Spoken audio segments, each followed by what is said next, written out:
Wow, it's good to see everybody here, and this watch along is not for your average wrestling fan because this watch along is not a one show watch along. We're not just going to be watching one show tonight. We're going to be watching four.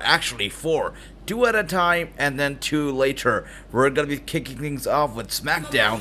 SmackDown is going to be, of course, kicking off the show, kicking off the night here, along with GCW Find You Again. So two shows are going to be going head to head. That's going to be GCW, it's going to be SmackDown. We're going to be watching both the shows together. And apart from that, we're also going to be watching Rampage and, of course, NXT Level Up later on. But that's why I said this show is not for your average wrestling fan because we go crazy with the watch-alongs. You know it, I know it, everybody knows it.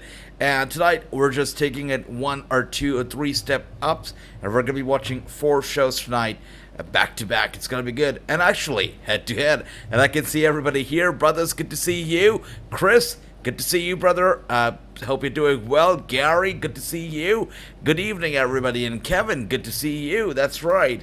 Everybody stay safe. That's very important, Kevin. You know, we're seeing the cases once again come up, but stay safe, everybody. Good to see everybody here. Hope you're all doing well. It's GCW night. It is SmackDown night. Let's see how that all goes down tonight. Let's see which show prevails. Is it going to be GCW? Is it going to be SmackDown? We'll find out. But guys, if you are not sure, we're watching two shows at the same time tonight. That's going to be SmackDown and GCW Find You Again. And GCW, you know, is it's a different animal. The kind of shows they put on are different, to say the least. So let's see. Let's see which show is going to be the better one tonight. Is it going to be SmackDown? Is it going to be this independent company that's going to be, outshining SmackDown tonight? We'll find out. And I can see Ricky's here. Brother Ricky, good to see you. Dale, good to see you. I hope you're all doing well. And, well, let's see how the shows are going to be going on tonight here. Right now, as I can see, we're still not air with SmackDown. Still waiting on... Let's see here. Okay, with that being said, we are going on air with SmackDown. So SmackDown, the first show to go on air. That's nice. That's great. That's right. Absolutely, Ricky. Good advice right there. Andy, brother, good to see you. That's right. Two shows. Actually, not two. Four shows. Of course, we're going to be having SmackDown and GCW going head-to-head. But two shows after that as well. That's Rampage and Level Up. That's right, Ricky. It is SmackDown time. Let's see if the show delivers tonight. And the crowd looks excited. Look at those people. Yeah, that's nice. Ricky, the GCW is about to start now. It should be going head-to-head against SmackDown. Both the shows, going head-to-head right now at the same damn time. So let's see. Let's see how it all goes down. And SmackDown is live from New York, Albany, New York tonight. That's nice. Look at that. New York getting a lot of love here, from AEW, from WWE. This is great. And True, good to see you, brother. Good to see you. Hope you're doing well. And Jason with the breaking news right there says Johnny Gargano is back in the company and he's back down in NXT. Very interesting. And, Johnny Gargano in a recent interview also said that, options are open. There's a lot of stuff that I still have to do in the company, still have to do in the WWE. So I guess they must have, finalized on a very nice deal for Gargano. Maybe probably offered him a good amount of money. And that's why he's back with the company. As, we've heard that both AEW and WWE are now fighting hard to gain each other's big stars. And WWE does not want their stars to be going to AEW anymore. That's the case right now. And right as we can see, kicking the thing off is Adam Pearce. Interesting. And Chris says, my biryani was amazing. Great stuff, Chris. That's beautiful. In sports entertainment, she is the game changer. She okay. is the opportunity. She is the SmackDown. Very elaborate introduction for Charlotte Flair, the game changer, the queen. Charlotte Flair making her way out to the ring first. Looks like we are kicking things off with a contract signing here. Let's see how this goes down. I'm not too sure whenever a contract signing or a segment, such over-the-top segment, like a contract signing, kicks off the show. I'm not too sure about that. Hopefully, it's going to be a good show. Hopefully. And the good thing about this one is that Cody Rhodes is not kicking things off because, Raw, week after week, it's Cody Rhodes kicking things off, and I'm just getting tired of it. So SmackDown is still fresh because there's no Cody Rhodes opening the show with a nostalgic promo, so I'm glad about that. But Charlotte Flair looking good. As always, wow. She looks good tonight. Look at the outfit. Nice. Good stuff. And Adam Pearce was a really good wrestler. That's right, Andy. And you know what? As critical as I've been of Adam Pearce, he's actually good. I mean, even as an executive, I like him better than I like Sonya Deville. Adam Pearce is nice. And I don't know, it's just me, but I'm having some trouble getting into Fight TV today. Fight TV just keeps giving me an error, and I just cannot watch GCW right now because Fight TV is just giving me errors right now. But let me know if anybody else is watching GCW, if anybody else is able to watch, GCW right now on Fight TV, because I am getting a whole lot of errors here. Okay. Interesting. Okay, and AJ breaking news, Garrison Creed versus Rush Freeman and WSK versus Alex Taylor tomorrow on NWA USA. That's interesting, brother. That's interesting. And as you said, there are going to be some big names appearing on NWA USA tomorrow. So I'm looking forward to it for sure. And tomorrow is going to be a busy day. We've got NWA. We've got, of course, Impact Wrestling. Rebellion is going to be happening tomorrow, along with, Eve, Riot Girls of Wrestling, also having their own show. So lots of shows happening tomorrow. And True says, is Gargano just visiting, or did he actually sign a new deal? I'll have to look into it myself, True. I'll actually take a look and see if I can find something. Let's see. So, the interesting part is that 10 hours ago, if you go to Johnny Gargano's Twitter, he has promoted an independent, a promotion appearance. He is going to be appearing for an independent promotion, I believe. Yep, that's right. He's going to be signing some autographs, meeting some fans, having some meet and greets. So, he's doing some meet and greets tomorrow. So, I don't know if he's actually back with the company. I can't see much about it right now as I'm looking online, so probably just visiting. But as I can see here, he is scheduled to be making some fan appearances, some meet and greets, some autograph signings tomorrow for a third party that is not the WWE. So if he was signed with the WWE right now, they wouldn't let that fly. They wouldn't let that happen. So we'll have to see if it's just visiting or if he's actually signed a new deal. I'll look into it, and if I have some news, you guys will get to know. And as we can see here, Charlotte Flair looking good. Look at that. Look at the Flair. She's great. Look at that. Great stuff.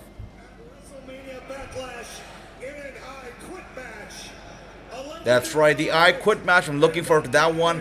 I Quit match against Ronda Rousey. It's gotta be good. Look forward to it. That's right, Chris. I am having troubles with Fight TV myself today.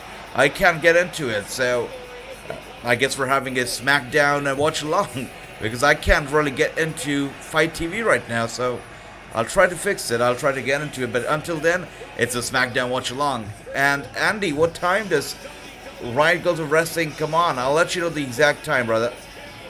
With that being said, Ronda Rousey coming out, and this is the exact same thing that I have so much problem with. The LED screens and the barricade just don't fly for me. I don't know, they just seem very out of place. I'm not a big fan of the LED screens in the barricade. Not a big fan of that. Still, they've not grown into me yet.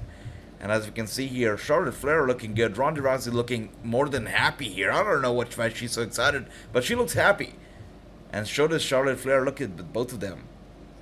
At WrestleMania Backlash, I simply need 2 signatures on a contract that we apparently don't have. What type of USFL amateur stuff? Alright, so the contract is not there. This is a contract signing, and the contract is not there. What are they supposed to sign? Oh, look at that. Drew Gulak comes out running with the contract. This is interesting because Drew Gulak is now getting some TV time. He's getting some, spotlight. Last week, he was trying to be an interviewer. This week, he's running around with the contract. I want to say I'm super pumped for this opportunity. This is good for him. Wow, good for him. That's right. Oh, I see that, Chris. I see that. Well, I hope you get into SmackDown because GCW for me on Fight TV is not working out right now. That's right.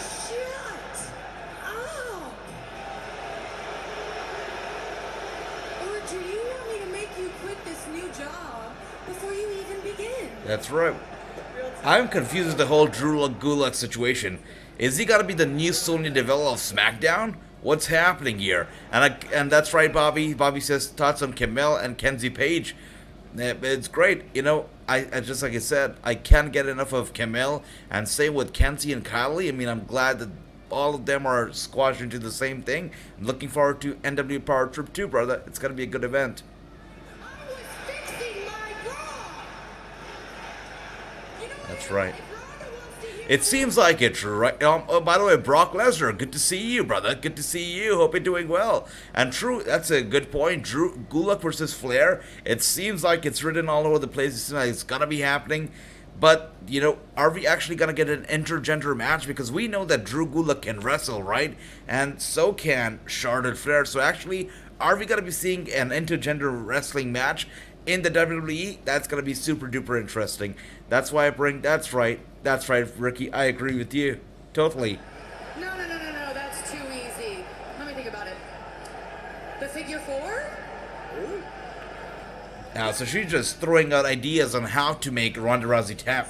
I say I quit, right there. Ooh, painful. But no, that's too predictable. Let's think. How can I make you quit? That's right. Oh, I know. How about a good old-fashioned beating? Alright, sweet stuff. Sweet trash talking right there.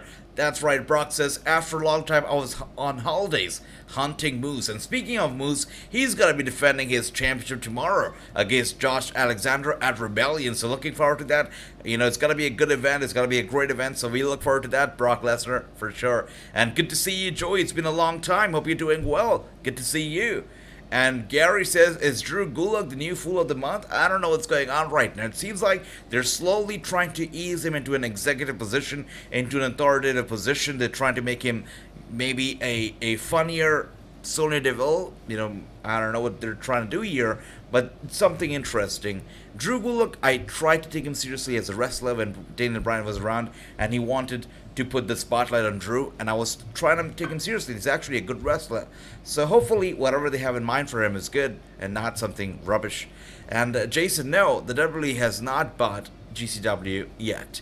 And I don't think that they're going to be buying GCW, because if you look at GCW and the WWE, they have two very different kind of target audiences. Now it's still, getting there. It's kind of similar now because GCW, has softened up. Earlier it used to be all about the death matches, but now the new GCW has softened up by a lot. So yes, there is a lot of mutual fan base there, but the earlier GCW and the current WWE would never dance together. But yeah, I don't see WWE buying GCW in the near future, brother. And Andy says Ronda should put Charlotte in the... That's right, for sure. Would love that, Andy. You are going to say I am better than you. You are going to abandon your... But do you guys expect Ronda Rousey to scream the words, I quit? I totally do not see it happening. I think it's probably got to be Charlotte Flair. As much as I don't want it to be Charlotte Flair, I think it's got to be Charlotte, because I cannot see Ronda Rousey screaming, I quit at WrestleMania Backlash. I just can't see it happening. Let me know, what do you guys think? Because I totally cannot see it happening. And look at that. Charlotte Flair was the head of the game, and she had a kendo stick planted right there under the desk. Grabs the kendo stick, goes after Ronda Rousey. Ronda Rousey grabs the kendo stick from Charlotte Flair's hands, and now laid the smackdown on Charlotte Flair as we speak. Look at that. Drew Gulak. Are you kidding me? Gulak stops Ronda Rousey, grabs her from behind, just takes the kendo stick away from her. Wow, trying to maintain some peace, trying to maintain some order right there. I think he's in for some trouble. That's right. Ronda Rousey goes on to attack Drew Gulak. Interesting. Sometimes the WWE is very interesting. Yeah. If you look at the WWE games, and if you look at, even the television shows, if you play the 2K games, as a woman, you can attack the man and you don't get disqualified when you're in a mixed tag team match or a tag team match, right? Or if it's a manager. But as a man, you cannot do that. And you see the same on television. I mean, Ronda Rousey can attack Drew Gulak, but Drew Gulak can never, ever, do something in defense. That's not how the WWE or AEW rolls when it comes to intergender wrestling. They just don't want to gamble it, but the times that they do gamble with it and they do flirt with some intergender matches, it's mostly only one-sided, which is very interesting. Very politically correct. Look at that. And Ronda Rousey right there signs the contract by putting Drew Gulak in the armbar. And look at that. Charlotte Flair doesn't look too happy. Ronda Rousey, I don't know. She looks a bit too happy. But this has got to be an interesting bet for sure. Andy says, no, I don't see Ronda. Absolutely, I do not see it either. I mean, Ronda Rousey, she cannot say quit. She cannot quit. I don't see it happening. Ronda is winning Gudo. That's right. True, that is exactly what I was talking about. I mean, it's all right, you know. I mean, intergender wrestling, every single female wrestler that I've ever spoken with, they have said that they enjoy intergender wrestling because it's so much fun, it's so different. Sometimes they find working with men easier than working with women because, you know, men, they can carry the matches, and the women, they can sit back and relax and, you know, just have fun with the match, you know. And every single female wrestler I've spoken with has never said anything bad about intergender wrestling. But, yeah, the WWE and AEW and the mainstream shows have a different opinion because, you know, if you do intergender wrestling and that to the other way around, not female on male, but male on female, you lose on the advertising money. You just risk your sponsors, you risk your investors, a lot of stuff. So, yeah, that's why they don't do it. And with that being said, the New Day now coming out, Ronda has to win to set Charlotte off to get married. There you go. That's right, Andy. And she might actually get her injured in a kayfabe sense. She might actually injure Charlotte Flair to send her off to get married, Andy. I totally agree with you right there. And New Day looking good. That is a lovely outfit right there. I like that. Very sweet. Nice. So is King Xavier, did he finally remember that he was a king?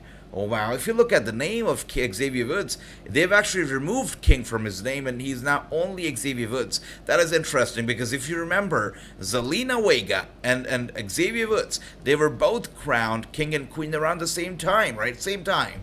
And now we can see that Xavier Woods has lost his crown, has lost everything. He's no longer the king, and Zelina's still walking around as a queen. So that is interesting. Ronda has to win. That's right, Andy. I totally agree. Good to see everybody here. True says Woods need to win. He does. He does. I don't know about the New Day right now. They come off as very, very irrelevant. So I don't know how is WWE gonna be, you know, just revitalizing them as a tag team, gonna bring some more importance to them because so far it just feels like they're very bland now. At least to me, it feels like the New Day is very, very bland and it's just not spicy anymore. You know, it's nice and it's lovely and I love it. I love the New Day, but still very bland. The same old stuff, very repetitive that we've been seeing for almost close to a decade now. So I don't know how they spice things up for the New Day, but right now it's just too bland for sure. And Asuka versus Kana used to wrestle men way before. That's right, absolutely. Asuka used to do that 100%. And that's the thing, right? Before you come to the WWE or outside of the WWE or AEW, you do have intergender wrestling. And if you look at Impact Wrestling, I think that's the only mainstream wrestling show that still does intergender wrestling. If you look at AEW, WWE, they don't do it because of the investors and the advertisers and the sponsors. They don't want to risk that stuff, and that's understandable to some extent too. And Dale says, yes, Charlotte getting married to Andrade. That's right, she said it, I believe, in a recent interview that she is getting married, and the wedding is going to be taking place in Mexico. So that's going to be interesting, super nice, looking forward to that. And Chris, we just saw Xavier Woods make his way out to the ring, so let's see how this goes. And it's going to be Xavier, I believe, versus Butch, so hopefully going to be a good match. And Butch, I got my pick to win this match. There you go, Ricky. Yeah, it's going to be a good match for sure. Xavier versus Butch. I don't know if Xavier is going to win, but I know one thing for sure. Butch's got to go crazy, and he's going to be butching Xavier. And with that being said, let me also quickly try Fight TV since we're still on commercial. Let's see if Fight TV works or decides to work for me. Let's see if Fight TV is that forgiving. All right, let's see. Oh, wow, it's not. So, Fight TV is bugging out for me, but that's okay because SmackDown so far looks alright. Doesn't look too shabby. So it's alright. And I enjoyed Big E concept when he used to pin people in NXT. He had referees calling a 5 count. That's right. That was sweet.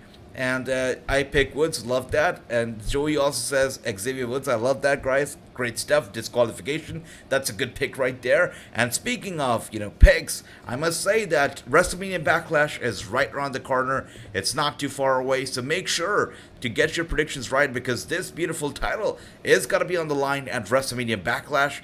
This is where the Predictions Championship, the lovely title designed by our own Renegade, is going to be on the line, and the winner is going to be winning the title, and they're going to be winning some gift cards. The first and the second winner of the night are going to win some gift cards. Of course, the first winner is going to be the champion. This all goes down at WrestleMania Backlash, and tomorrow, which is going to be the Impact Wrestling Rebellion pay-per-view, is when you can actually test your prediction skills, because tomorrow also it's going to be a non-title match, but still, just for the bragging rights, try to get your predictions right, because we're going to be sitting together and watching Impact Wrestling Rebellion. And just like I was ringside with Byron Saxton on Raw, I'm going to be ringside for tomorrow's pay-per-view as well for, of course, Impact Wrestling Rebellion. I'm going to be ringside. I'm going to be calling the action. It's going to be fun. I plan on making it even better. So if you watched the Raw watch-along, which was lovely, was such an experience, I can tell you that the watch-along for tomorrow's Rebellion is going to be up a notch. It's going to be even better, even crazier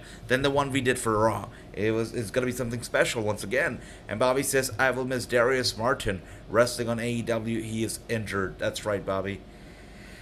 Oh, hopefully he's back soon, and hopefully he's healthy. And with that being said, guys, Sheamus, Ridge Holland, Butch are coming out here. Let's see how this goes down.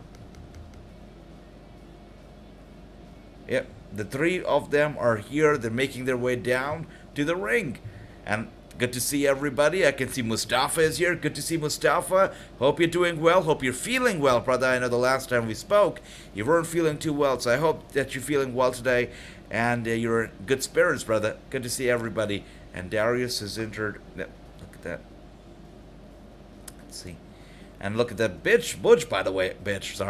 Butch is staring down at his opponent, Xavier Woods. And I know that we want Xavier to win, but it does seem like Butch could be picking up the win, or if he's not picking up the win, just like Joey said, this could be ending in a disqualification with Xavier winning via DQ. I think that could be happening, so let's see. But I don't see Butch also losing his momentum tonight, so we'll see how this goes down. And that's right, true, Darius is indeed injured. He is out with an injury, and and this time it's a leg injury. So there is no timeline on his return. We don't know when he's going to be back. But since it's a leg injury, I guess he's going to be out for at least 4 to 5 months. It's going to be a long time for sure. And I'm sorry, AJ, I didn't know GCW wouldn't work now. I feel bad. That's okay. That's all right, Chris. It's all right. I'm going to be watching it later. So those $30, not too bad. It's going to be all right. That's right. That's right, true. I never curse.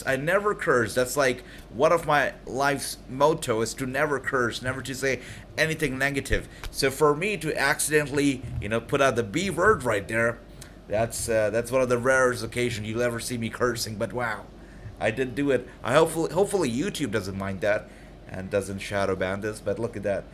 We can see Butch going after Xavier with those big strikes. And Xavier looks like he's in a bit of trouble right there, or is he not?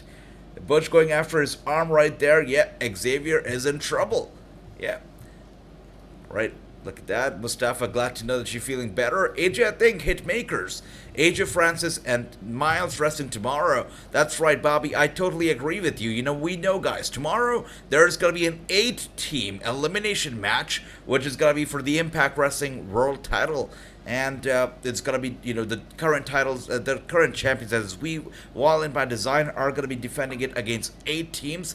And Bobby has told us that Hitmakers, that is the hit row of the WWE, could be making their debut tomorrow. And they could be one of the 8 teams. So that's going to be very interesting. Tomorrow, Impact Wrestling Rebellion goes down. And you guys cannot miss out on that one, because it's going to be a great pay-per-view. And I can see here, Renegade, my brother, is here. Of course, the guy, the mastermind behind this beautiful title, Renegade, is here. Good to see you, brother. Good to see you. And Renegade says Butch is gotta win. And as you can see here, Butch is like the little Brock Lesnar. He's an angry young guy. He's a little Brock Lesnar. He's one of those guys that I don't think he's gonna get beat so easily. Look at him going after, oh, this is innovative. He is going after Xavier Woods' nose right there. Pulling his nose, pressing it down hard. That's innovative. I don't think I've seen a wrestler going after some other wrestler's nose like that ever before. That is interesting. Look at that. Thank you for that, Andy. It's only negative if you intend it to be. That's right, true. Absolutely. Thank you guys. You guys are so nice. That's right. And Clay is here. Clay, good to see you. And where's the Velvet Sky romance thing? Where's my picture of Bailey? That's right, Clay. NWA Power. We watched it. We watched it together this past Tuesday night. And that show has actually been uploaded to YouTube, and you can watch it for free on NWA's channel. So what they do is that on Fight TV, it airs live on every single Tuesday, but on YouTube for free, it airs on, I believe, every single Friday. So you can check it out. This week's episode was all about Velvet Sky and Velvet After Dark. So you can check it out. It's a very interesting episode. And usually, NWA is an hour-long episode. This one was about only 30-35 minutes. So it's definitely interesting. And with that being said, we are back to commercial. Look at that. And the WWE ring post is like the old ring post. Is it? I didn't pay attention. Does that mean that they got rid of the LED screens from the ring post? Okay, that's so. I am looking forward to. I'll take a look at that, because I used to miss, and I used to love those old ring posts without those LED screens. Just like I said, I love the production of the WWE. I love the stage. I love the lights. I love the ring. I love everything. But sometimes they can go over the top of their production and can overproduce their shows, such as, having the LED screens in the barricade, the ring post, sometimes a bit over the top. But I'll take a look. Luz, good to see you. And Renegade says, that title looks so good, if I say so myself. That's right, Renegade. That title looks beautiful. And just like I said, WrestleMania Backlash. This title is going to be on the line along with some gift cards. If you win the title, you win a gift card. If you come second, you're going to be winning a gift card, but not the title. So make sure to get your predictions right, guys, because WrestleMania Backlash, it all goes down. I had rewatched it myself before coming on YouTube. That's right, Andy. I cannot stand Idol either. It was because of Austin Idol that the whole show was cut short, and Velvet Sky had to leave because of Austin Idol. I hope that next week there are some repercussions for him. And Chris says, Ty Conti, oh my gosh. Wow. Alright, so maybe there will be no watch-along for Triple Mania after all. Ty Conti and Sammy Guevara are on the show. Maybe we should skip on Triple Mania altogether. I cannot stand that couple on Dynamite. I can't even imagine doing a whole pay-per-view for that couple. I cannot do it. Oh dear. I cannot stand Ty Conti and Sammy. Come on. Why did he even get booked? And Bobby says, I'm looking forward to watching. That's right. Fallon Henley, one of the rising stars of NXT, is going to be on in action later tonight. I'm looking forward to that as well. And Henley, I always see her as a hater. The hater from AEW. I see Henley as her, just her, alter ego, what do I say? Just a parallel universe. If there were parallel universes in real life and AEW was a parallel universe of the WWE, I would say Henley is, was a parallel character for Hayteb. So similar. The moveset, the looks, everything, the personality, so similar. So I look forward to that as well, brother. I look forward to that. I'm tired of Roman as champion.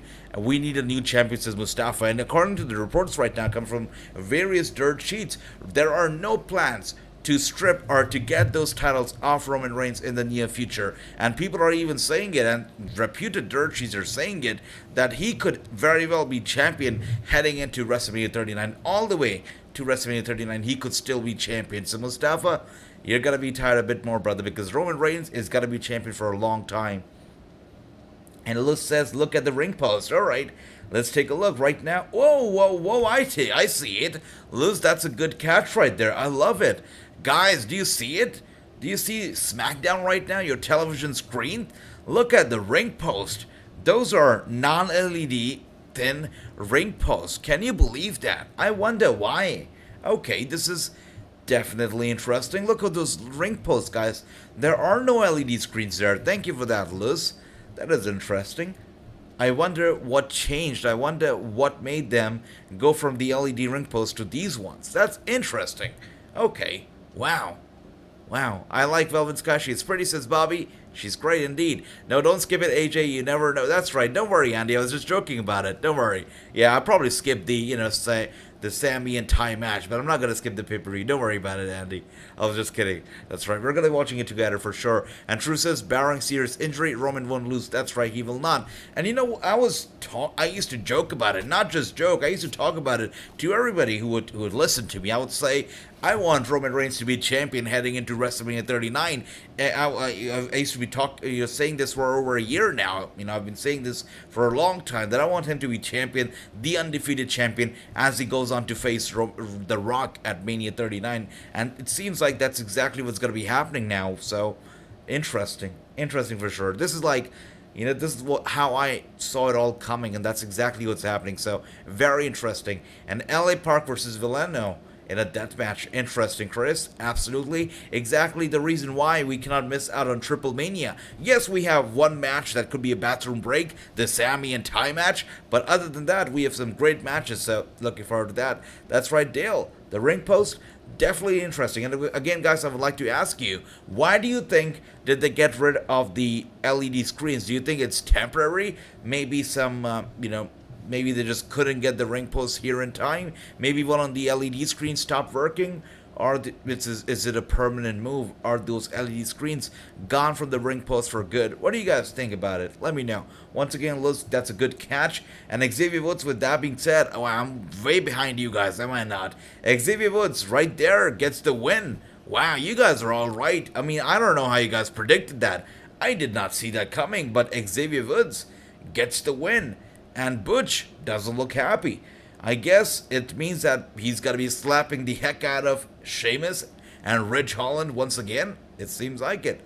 Look at that. Great scores. Ricky with a 0-4-1. That's okay, brother. True 1-0. Dale 1-0. And Andy 1-0. Great stuff. And Butch doesn't look happy. Look at that. They're trying to calm him down. That's right. He's got to snap. Yep, he's punching the tin air, he's punching the turnbuckle, and he's staring down at Ridge and Sheamus, and Ridge and Sheamus. Okay. Yeah. Oh dear. He goes to ringside.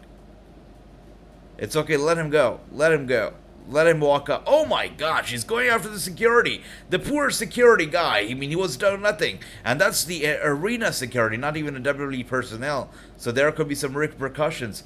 Look at that. Bush is crazy. He just walks through the audience, through the fans. What is he doing here? Where is he even going?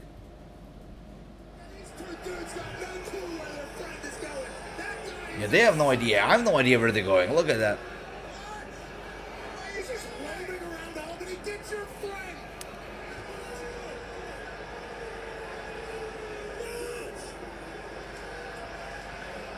Wow, so he's heartbroken. Butch is heartbroken and he heads to the back. And with that being said, that's right, Aliyah is back. And we see her here with Ricochet. Ricochet, by the way, I believe, makes the Intercontinental Championship look good. Really, it feels like Ricochet and the IC title are made for each other. I really miss the old Intercontinental Championship design, and I don't like the new one. But if I'm looking at Ricochet right now with that gold, he looks great. He definitely looks great. And I can see True right there says that she has been sleeping in a tanning bed. And that's right, she really has been. And okay. Jinder Mahal has still not given up on his title dreams. He still wants to go after the mid-card title. Look at that. Whoa. Okay. We're finally gonna be seeing Shanky in action. You kidding me? Okay.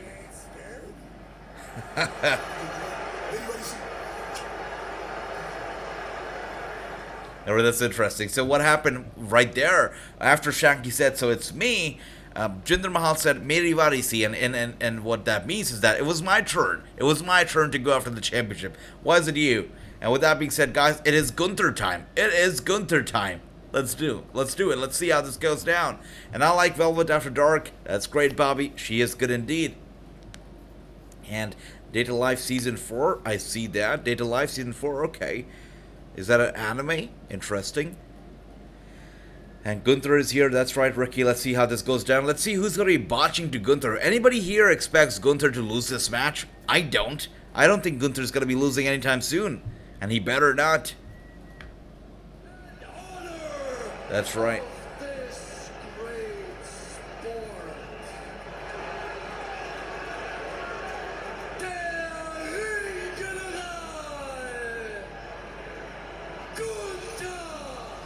Wow. Okay, sweet.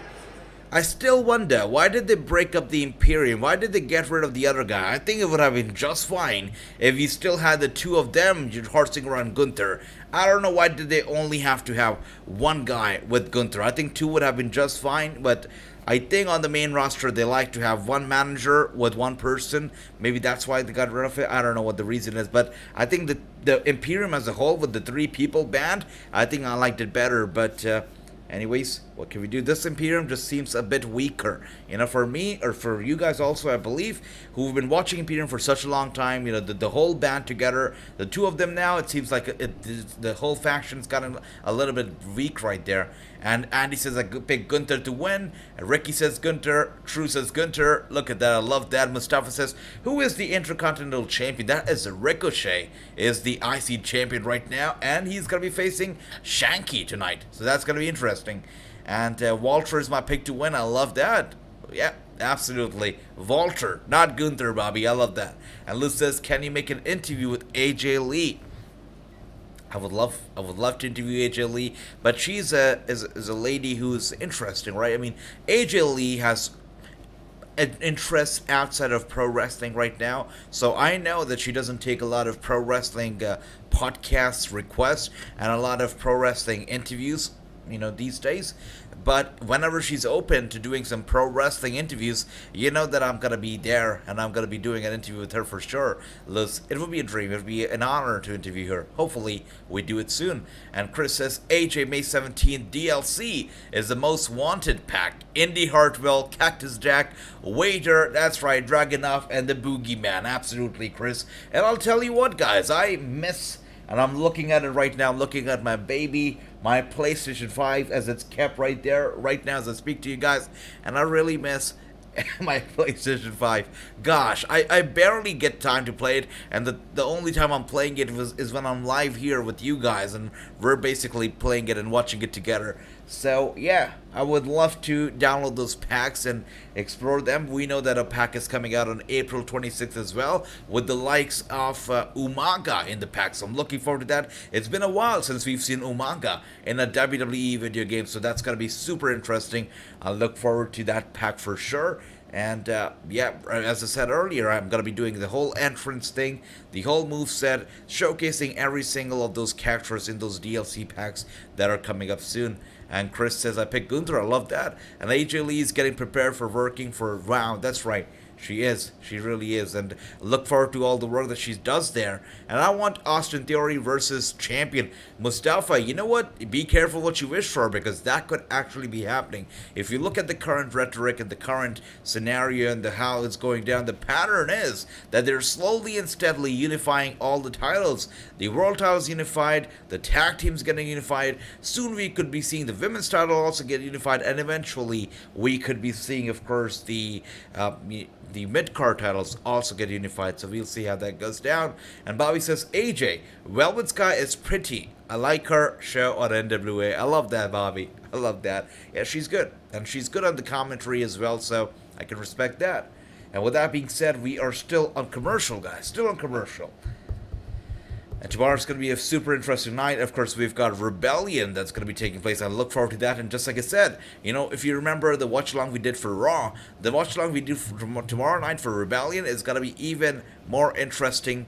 Tomorrow at Rebellion, we're going to be there ringside, virtual ringside, calling the action from the commentary booth. And if you remember the Raw watch-along, the Rebellion watch-along is going to be even crazier. It's going to be even crazier. So we'll see how that goes. And Luz says, breaking news, Cody Rhodes at Survivor Series. Cody Rhodes at Survivor Series. That's interesting. Survivor Series is still a bit far away, right? Survivor Series takes place around November. So isn't that a bit too early to talk about Survivor Series right now, Luz? Or am I missing something? Let me take a look. Cody Rhodes Survivor Series. Let's take a look at what's going down here. Yeah, I don't see anything about it, Liz, so let me know, because there's still some time left for Survivor Series, so we'll see. And MSK is in the stand backpack, but no longer in the company. Yep, for sure. They're no longer there, 100%. And I want Toxic Attraction versus Sasha Banks and Naomi. That would be a good match, Bobby. And hopefully we get that soon, but look at that. Gunther, we're back from commercial, and Gunther is going to be squashing this guy for sure. Who is this guy? Does anybody know this guy's name? I don't think I've ever seen him on the indies either. Probably a newer guy. Okay. But Gunther is going to squash him badly. Alright, this is nice and slow. Okay. I would love to see a Gunther versus Brock Lesnar face-off in the future. I hope we get to see that soon. But I love that. Look at that very big boot from Gunther onto that guy. And that guy is knocked out clean, and he's down, and Gunther picks him up with a big uppercut, gets him in the corner. Gunther picks him up once again. Are you kidding me? He lays him down flat on the top turnbuckle with a big chop to the chest, and wow, craziness right there, craziness. That's right, true. He really did slim down, and I've heard from a lot of people, some people say it's good, and I would say it's good. Whatever is healthy is important, and if he slimmed down, it's healthy for him, it's good for him. But a lot of people also say that since he slimmed down, he looks a lot less intimidating, and he looks a lot less Waltery. He looks a little more like Gunther and less like Walter now. But yes, he's really slimmed down, and even though that means that he doesn't look as intimidating or as big anymore, but still it's a healthier choice, and which also means he can fly and he can move in the ring faster than ever, which is good. And Walter with a big and heavy chop once again across the chest of the poor guy. Unlike the other superstars, he's not just squashing the guy, he is slowly and steadily destroying him. I like that. An important thing is SummerSlam, absolutely, Mustafa. SummerSlam is the show that, everybody is talking about right now, because it's the show of the summer, and summer approaching quickly. And Clay, just like I said, the Velvet Sky thing on NWA is up right now on YouTube. You can check it up. You can check it out. And we can see here, FMC's here. He says, hello, what match are we on? Right now we're watching Gunther squashing an indie guy, and he wins like that. Gunther wins in a very quick victory. Beautiful stuff. And he says, I'm streaming on my Twitch. If you want to watch 2K22 Universe pay-per-view, oh, that's nice, FMC. I'm definitely going to be taking a look at your Twitch, brother. Absolutely, 100%. And guys, if you want to support FMC, take a look at his Twitch as well. Absolutely, brother. And Bobby says, AJ's name is Teddy Goods. He wrestled on the indie scene and has wrestled on AEW Dark Elevation and Dark as well. Thanks for that, Bobby. I knew that if anybody would know his name, it would be Bobby. Thank you for that, Bobby. Teddy Goods. That's right. That's nice. And I've seen a lot that a lot of the times we see that the people who appear on Dark and Elevation, they often at times appear as, enhancement talents on the WWE shows as well. It's a pattern that we've seen time and time again now. And Walter wants to say, Hail Hydra. That's right. That's right. Wow. Angry. Look at the face. Look on his face right there. Very angry. And with that being said, guys, we are now going back to highlights. Are we not? We gotta be going back to highlights, because now it is time for a progressive commercial, a progressive sponsored highlights. And we're going back not one, not two, but 3 weeks down the line, because it has to be a long and elaborate highlight package right there, sponsored by Progressive. So we go down 3 weeks down the memory lane. That's right, True. Recap time. And Bobby, 1 for 0, 2 for 0 for True, and 2 for 0 for Chris. Beautiful stuff. Great score right there. And just like I said, guys, if you keep this up, it means that there are going to be multiple people winning these things at WrestleMania Backlash. There are going to be multiple champions. So that's awesome. And FMC says, Apollo Crews and Big E had a match in Money in the Bank 2 days ago, but Kofi Kingston attacked Big E.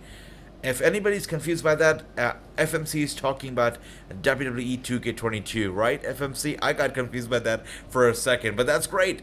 Apollo Crews and Big E had a match. Right? And Kofi Kingston attacked Big E. You know what, FMC? That's the kind of stuff that I was talking about earlier. How do you reignite the New Day? How do you, light them up on fire once again? How do you make the whole thing spicy once again? Because right now, it's very stale. And the way you're doing it in your universe mode is beautiful, FMC. Good stuff. Great stuff. And Jason says, AJ, I find it interesting that WWE has not mentioned Roman or Becky on any main roster show since it was rumored that they are on the cut list. I don't know, Jason, about that really, because if you look at the whole, I mean, I don't think that they're gonna be cut. If you know, there are rumors going around. Obviously, people love to talk that Becky and Roman could be getting released, but it's not gonna be happening. I don't think it's gonna be happening at all. And if you look at the progressive commercial that we just got right now, the recap, we just saw Roman Reigns, there, his clip right there, and he is a unified champion. There's no way he's gonna be getting cut. No way. I don't think it's gonna be happening. And with that being said, RKO right there on SmackDown. And Drew McIntyre also backstage. Me and Randy up to be lumberjacks and you're a match. And Randy, don't worry, you don't have to wear flannel, bro. Right, Drew? Randy, I saw what happened last week. As far as I'm concerned, anyone that stands up to the Bloodline's BS is getting my back. Interesting, guys. Okay. This is interesting. Okay, finally, Drew McIntyre is onto some more serious business. He's moved up from the Madcap Moss stuff, and he is now dealing with RK Bro, and he's talking about the Bloodline, so which means he's moving up the ranks. Good things, guys, good thing. Hard work pays off, dreams come true, and that's what's happening here. And Sami Zayn, the Creeper. I don't know what he's going to be doing, because he definitely was eavesdropping right there and listening to them. That is interesting. And let's see, what else do we have here. Age, is your Fight TV up? Try to refresh it. Yeah, I just tried to refresh it again, but it just says that it cannot connect to my internet while I'm very well connected to the internet. So there's something going on with Fight TV right now. But I'll get a refund. If nothing works throughout the night, I'll get a refund. That's going to be okay. And Bobby says, I'm looking forward to watching Jade Cargill and Marina Shafir for the TBS title. Absolutely, Bobby. So am I, brother. So am I. And Renegade says, hey, AJ, check your Instagram. All right, Renegade. Let's take a look. 1 second. Sorry about that. I'm so bad with social media. I'm like it's going to surprise a lot of people. I'm like the most anti-social media guy. I don't know how I have an Instagram with 60,000 plus people, how I run a YouTube, because I am the worst with checking my phones and checking social media. I'm the absolute worst. But I don't know how I do it. All right. Well, let's take a look at Instagram. Let's take a look at what Renegade has sent. And he says, wow, look at that. Okay, I see it right there. Renegade says that Roman Reigns has actually stole our championship. If you can take a look at this right here, Roman Reigns is wearing our Wrasslinews predictions title. That is robbery. That's theft right there, Renegade. Thanks for letting me know. I guess this is why there are rumors going around right now that Roman Reigns could be getting released. That's because he stole our championship. I see that, Renegade. Thanks for that, brother. And Bobby also says that Bobby Cruz is joining Maria Kanellis as a part of Women's Wrestling Army. Interesting. Women's Wrestling Army, the WWE. Of course, this is something that Maria Kanellis is starting off real quick. Thanks for letting me know, Bobby. It's going to be interesting, and I'm going to be trying to get in touch with Maria Kanellis herself to try and get some more information on this Women's Wrestling Army and what it is all about. We'll see if we can get in touch with her. And absolutely, Bobby, absolutely, I agree that Randy and Drew McIntyre are really good together. They really are good. And True says, Usa gotta win. Randy should go after Roman, says Mustafa. He should, but first he needs to get rid of this guy, Matt Riddle, because Randy Orton, if he wants to be the Viper again, if he wants to be the vicious Viper again, he really needs to get rid of Matt Riddle. Really does. And Bobby to Marina Shafir won't take the TBS title. I was hoping she would take it from her. She's not going to take it, even though the match will be good. But she's not going to take the TBS title because there's no stopping Jade Cargill's momentum right now. They're not going to do it. They're not going to take Jade Cargill and the momentum that they have tried hard to build over these months and just hand it over to a newcomer that is Marina Shafir. They're not going to do that right now. Absolutely not. And Mustafa, I agree. We need the old Viper. That's what we need. Absolutely. 100%. And FMC says, AJ, my Twitch is FMC_Dion. The next pay-per-view will be WrestleMania Backlash. Beautiful stuff, FMC, great stuff. You know that I'm going to be taking a look at it. And anybody who's on Twitch, I'll support our brother, FMC, good stuff. And Randy Orton should go after Roman, I totally agree. We need the old Viper. Agent Drew has a new shirt. I did check out that shirt, Jason. And a new shirt means a new storyline. And a new storyline means perhaps he's being promoted. Perhaps he's moving some merch. That's why he's a new merch. And now he's going to be moving up from Madcap Moss to more serious stuff, perhaps a match against Roman Reigns, and I'm all in for it. It's time for the New Day to become the Dark Day. Gary, yes, that's what I'm talking about. Spice it up, because New Day and the Rainbows, I love the Rainbows, I love the New Day, I really admire them, but really, it's time to do something different. It's been a decade now, it's been almost a decade now, right? Or maybe over a decade, I can't even recall. They've been a team for so long, and they should still be a team, but maybe darker team, maybe something different like that. And ladder match, contestant live, Rey Mysterio, beautiful stuff, FMC, really, that's super interesting. And if I were to predict, so FMC has put out a fantasy ladder match right there. Elias, Rey Mysterio, Drew McIntyre, Sheamus, Nakamura, Keith Lee, Happy Corbin, Roman Reigns. Can you predict the winner? I gotta say, I'm gonna go with my Tribal Chief. Every time I see his name in a match, I gotta go with the Tribal Chief. So Roman Reigns gotta win. That's right, that's right. And Renegade also says it. He's taking all the gold. That's right, he's taking all the gold. WWE versus WOW is indeed going to be interesting. And good to see you, Tony. Good to see you. Hope you're doing well, brother. Good evening. And yes, right, WWE and WOW is going to be interesting for sure. And another very interesting thing is that WWE sounds so very similar to the WWE that when people talk about A, they're going to be confused with E, and when people talk about E, it's going to be confused with A. It's interesting. The way that they've picked up the name is super duper intriguing. So I look forward to seeing how that goes. But I'll try to get in touch with Maria soon and see if we can talk and if we can schedule something up. But look who's here. Jaya is here. Jaya Lee has not been cut. True, you're right. We were just speaking about her last time we were here. Jaya Lee is still here, and she just got some TV time, which means that she is not cut and perhaps will not be cut. So that's good. That is good. And Bobby says, AJ, maybe we should do a watch along for Maria. Absolutely. Let's see how this goes, and let's see where the show airs, what programming, fight, maybe regular TV. We'll see that, and then perhaps do a watch along for sure. And Rick, I'm Johnny younger brother. I see that. Wow, good to see you, brother. Good to see you. Welcome to the stream. Welcome to the show. And Ricky is great. Good to see you. And the Tribal Chief is here. Jake is here. Jake, good to see you. He says, what's up, AJ? My uncle was involved in a very serious... I'm so sorry to hear that, Jake. I hope that... wow. I hope that he's okay. I hope he's in good health. And, yeah, that's terrible. Terrible to hear that, Jake. Stay strong, and I hope your uncle is in good health, brother. And that's right, New Day Dark. That's right, true. I would not mind that at all. Make them dark. From the unicorns and from the rainbows and from the clouds. Maybe go to thunderstorms. Maybe go all dark. I think I'd like that. And with that being said, look at that, guys. Roman Reigns is not getting released. If anybody was still wondering, he's not. Because look, he's literally backstage with those 2 titles, with Paul Heyman. He's not getting released. So those, dirt sheets talking about Roman and Becky getting released, yeah, they need to go home and they need to go to bed. And Jade Cargill should have never won that belt. That's why a lot of people aren't taking the belt seriously, Andy says. And Andy, that's the whole thing, is that they're selling Jade Cargill on the basis of her looks, because she has got the look of a champion. I mean, you look at her, if any non-wrestling fan takes a look at Jade Cargill for the first time, they're gonna be in awe, because she is beautifully built. I mean, she looks like a champion. She's beautiful, and just a walking, talking professional wrestling champion. I mean, the first glance at her and you know that she is the epitome of pro wrestling. She's got the looks, right? So even though she's green right now, if she gets some work done and gets in there, I think she's only gonna get better. Yeah.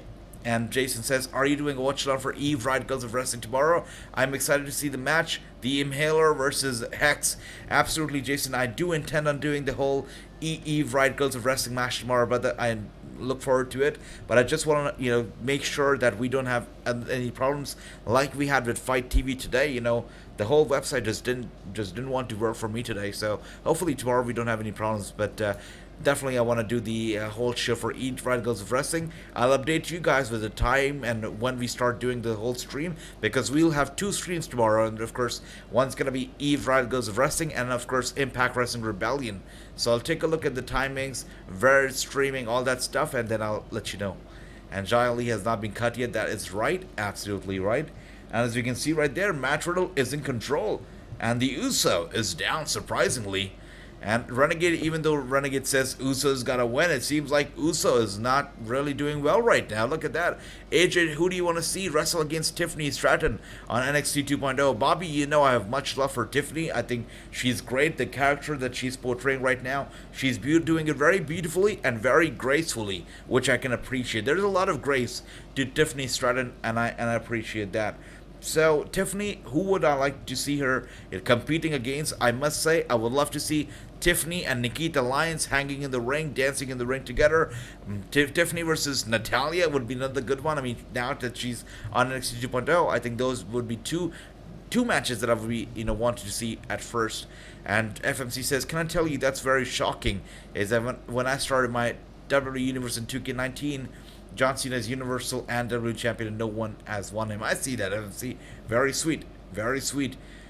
That's right, Jason. The Tribal Chief is there. He's backstage. He is still there, which means he's not going to go anywhere. And once again, Matt Riddle is still in control. Uso gets out of the way real quick, but Matt Riddle is still having the upper hand here. And True says that GCW is working on the PPW stream. It should be, but I don't know if it's my computer. I don't know if it has something to do with the cookies, but when I'm trying to click on it, it says that the window appears and says that I'm not connected to the internet. So I'm not too sure why it's not working for me tonight. And FMC says, yes, he is still champion. Beautiful, beautiful.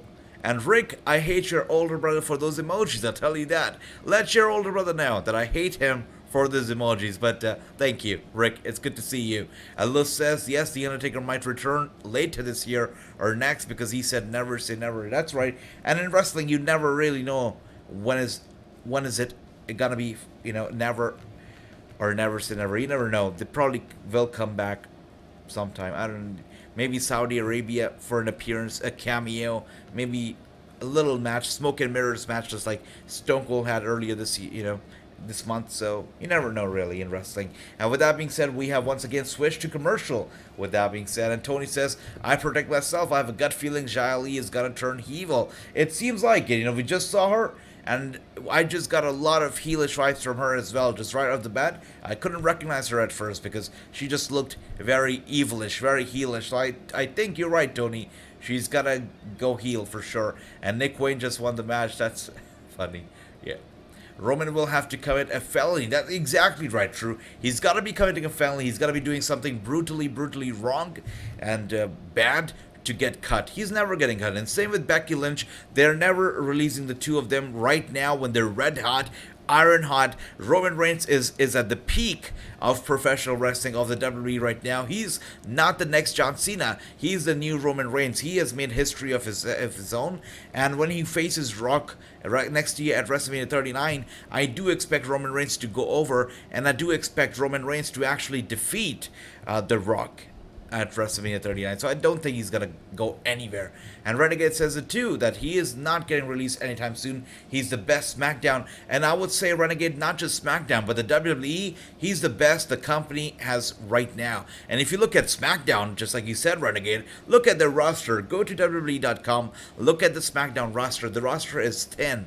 It's super thin. And really, the few names that pop up, Roman Reigns is the one that's carrying the whole thing on his back. That's it. That's it. And Eve is at 3:30 p.m. Eastern on YouTube. Thanks for that, Jason. So definitely, we'll be taking a look at Eve for sure. We'll be taking a look. And Chris says, Bryan and Zack Sabre Jr. rumored for the Forbidden Door event. Also rumored is Moxley versus Naito. Also Paige versus Osprey. And CM Punk versus Okada. A lot of dream matches right there. I'm pretty sure CM Punk's super happy because he's getting all those opportunities that I'm pretty sure he must have dreamt of when he was in the WWE earlier. So good for him. Looking forward to the Forbidden Door. Should be a good one.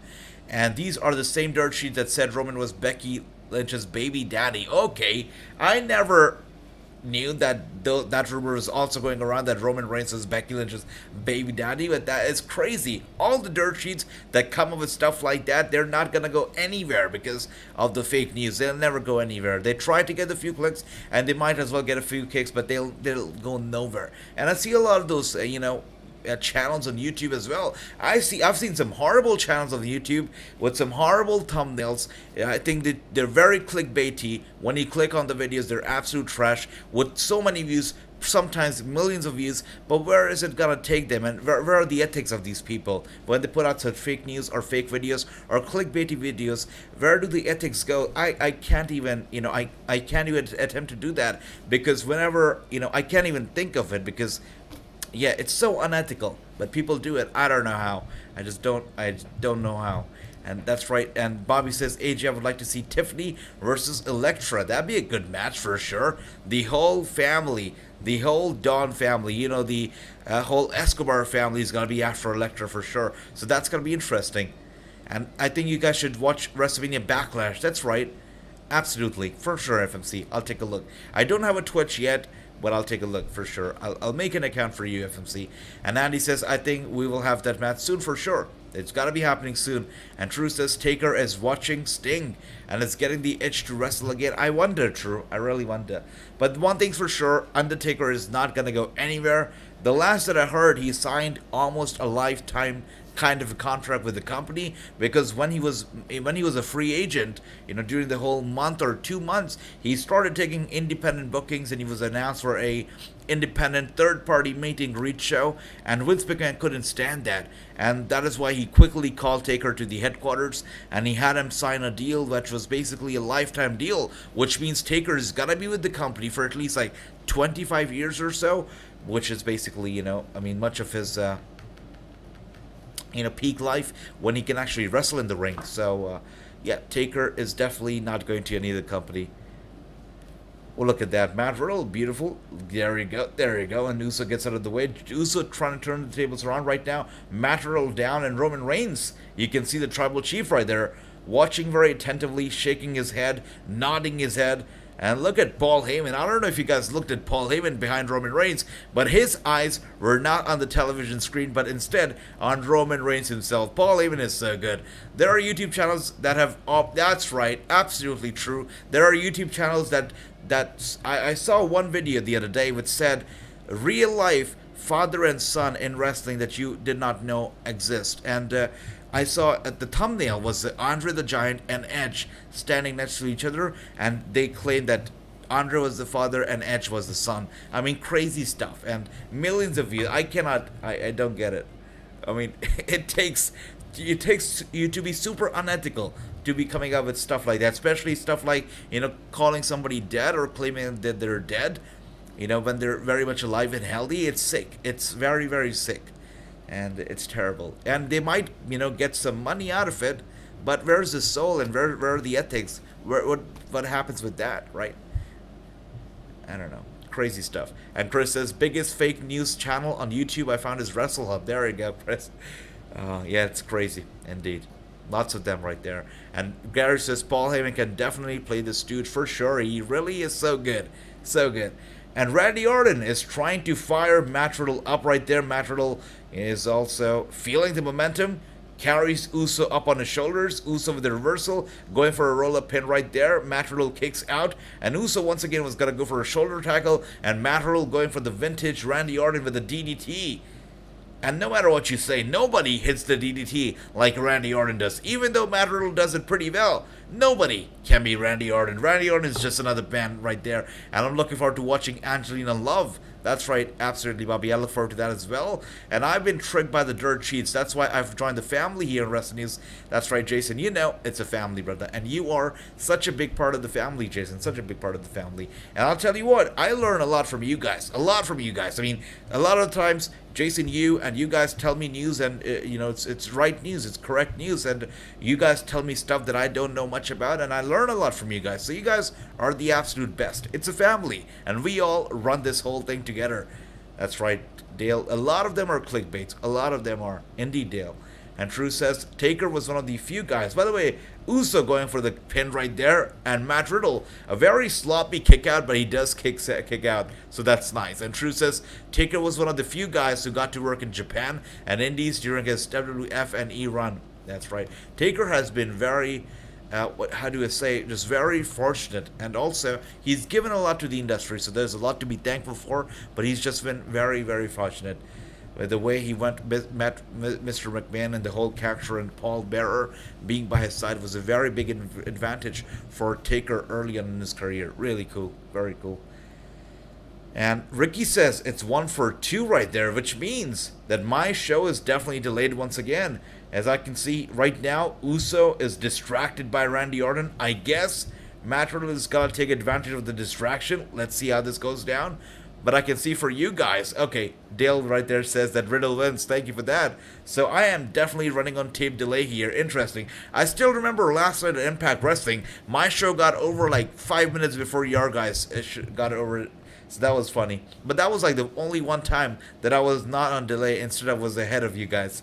But as always, right now I'm on delay and the show is still going on for me, which is terrible. And with that being said, Matt Riddle just picked up the win for me. So I'm really delayed. I really am delayed.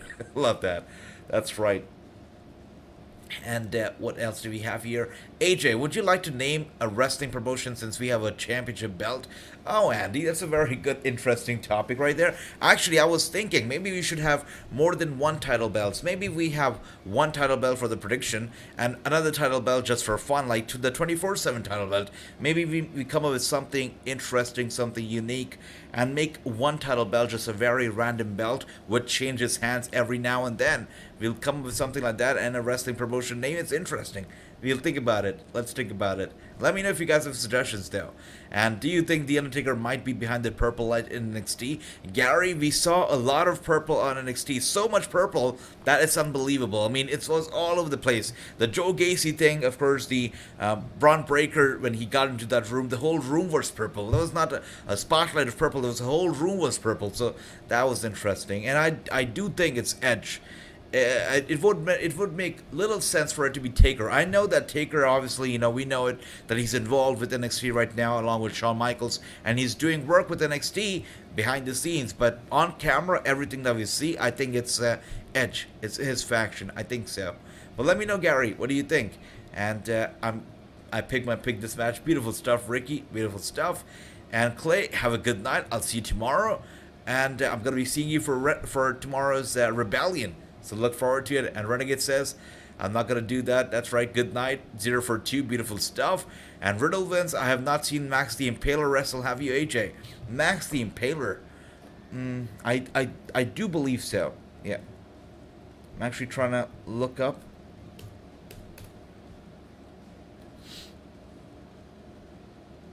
Now, I actually got a little confused with the name right there. No, I have not seen her wrestle. No.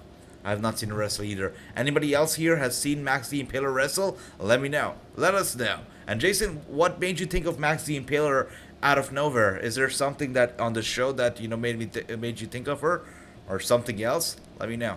And the score right now, I can see True is leading with a 2-4-1. Actually, Chris is leading with a 3-4-0. That's beautiful. Riddle wins. That's right.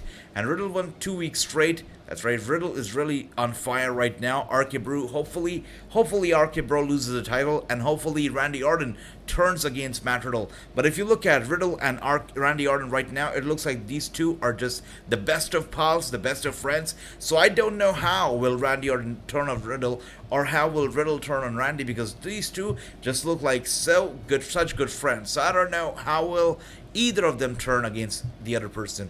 I don't know how this is going to happen. And Bobby says, AJ, my prediction is maybe Angelina Love, mystery opponent. Is Kenzie or Kylan or Christy or MJ Jenkins or Paula Blaze? I think my bunny's got to be going with Paula Blaze, because if you look at Angelina, you look at Paula, very similar characters, very similar, personalities. I think they'd be having a good match for sure. And it's probably Velveteen Dream. Can you imagine Velveteen Dream coming back?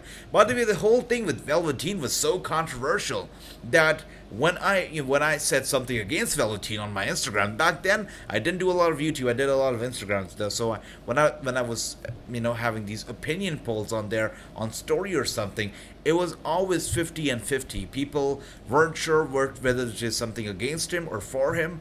There was always a 50 and 50. So I'd like to ask you guys, since True actually brought up his name, interestingly, what do you guys think about Velveteen Dream? Do you think he's a victim of false accusation, or do you think he was very much involved and it's good that the company got rid of him? What do you guys think of Velveteen Dream? Let me know.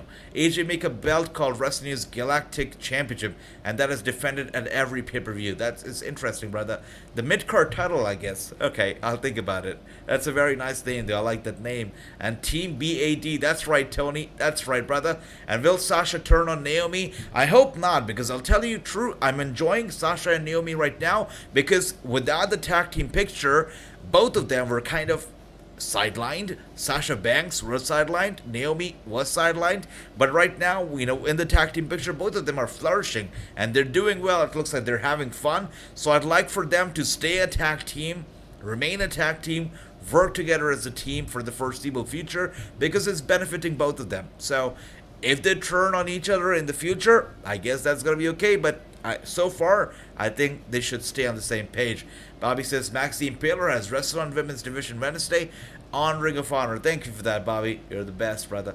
And seeing wrestling ROH Women Wednesday before the company changed. I see that. Thank you, guys. Thank you. You guys are great. And she's wrestling tomorrow on Eve as well. Jason, looking forward to that. Tomorrow's Eve sounds so good. Well, Becky hasn't been cut either. That's right. And she's not getting cut. There's no way she's getting cut. That's right. That's right. And any dirt sheet out there that says that Becky's getting cut should get cut. I mean, no dirt sheet should be able to exist after making such false claims. They should not exist. And Tegan Knox should join NWA. That's a good name right there. Absolutely. Becky will be on Raw 100%. She is not getting cut for sure. Maxine Taylor is wrestling on Eve tomorrow. Looking forward to that, Jason. I meant every independent wrestling event. I see. I love that, Chris. Okay, yeah, the Galactic Championship defended on every non-WWE and independent event is a good idea. For sure, it's a good idea, Chris. It's a nice idea. And I love the name especially, and I love the concept too. Thank you for that. And Gary says Taker wants to work with young talent. It's in the best interest for the WWE to keep his character alive. Yeah, but if you look at the Hall of Fame and everything that he's done, he showed up in a suit and a tuxedo.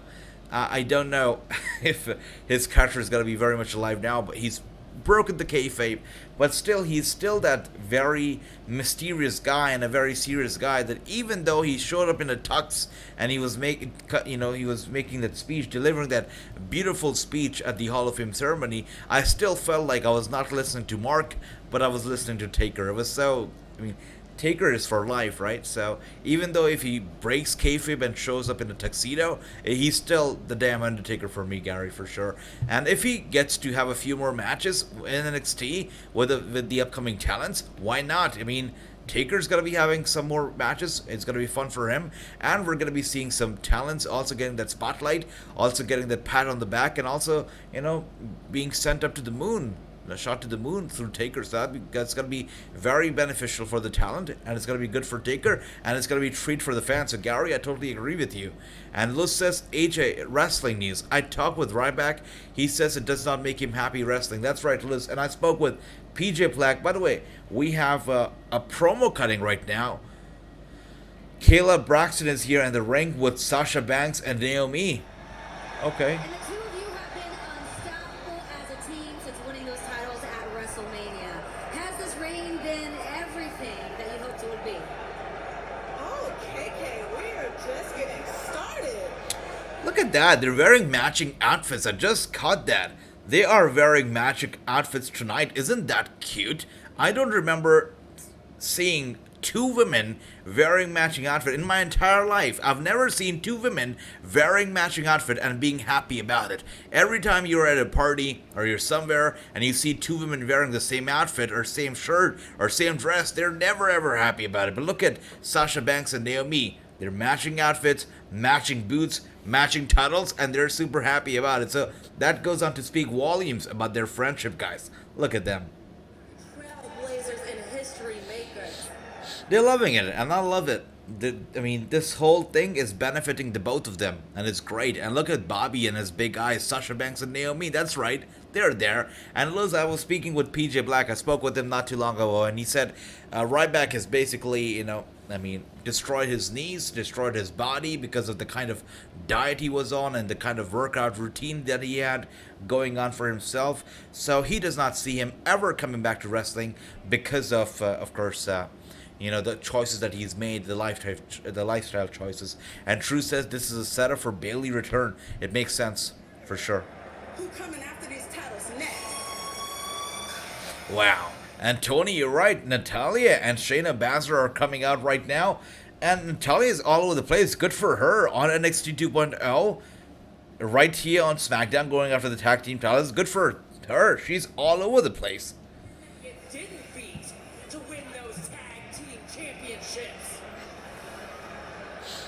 It's interesting. I remember you guys being at WrestleMania, but I remember the two of you watching us win. Is it just me, or really Natalya, they're pushing her as a heel, and her outfit really screams heel.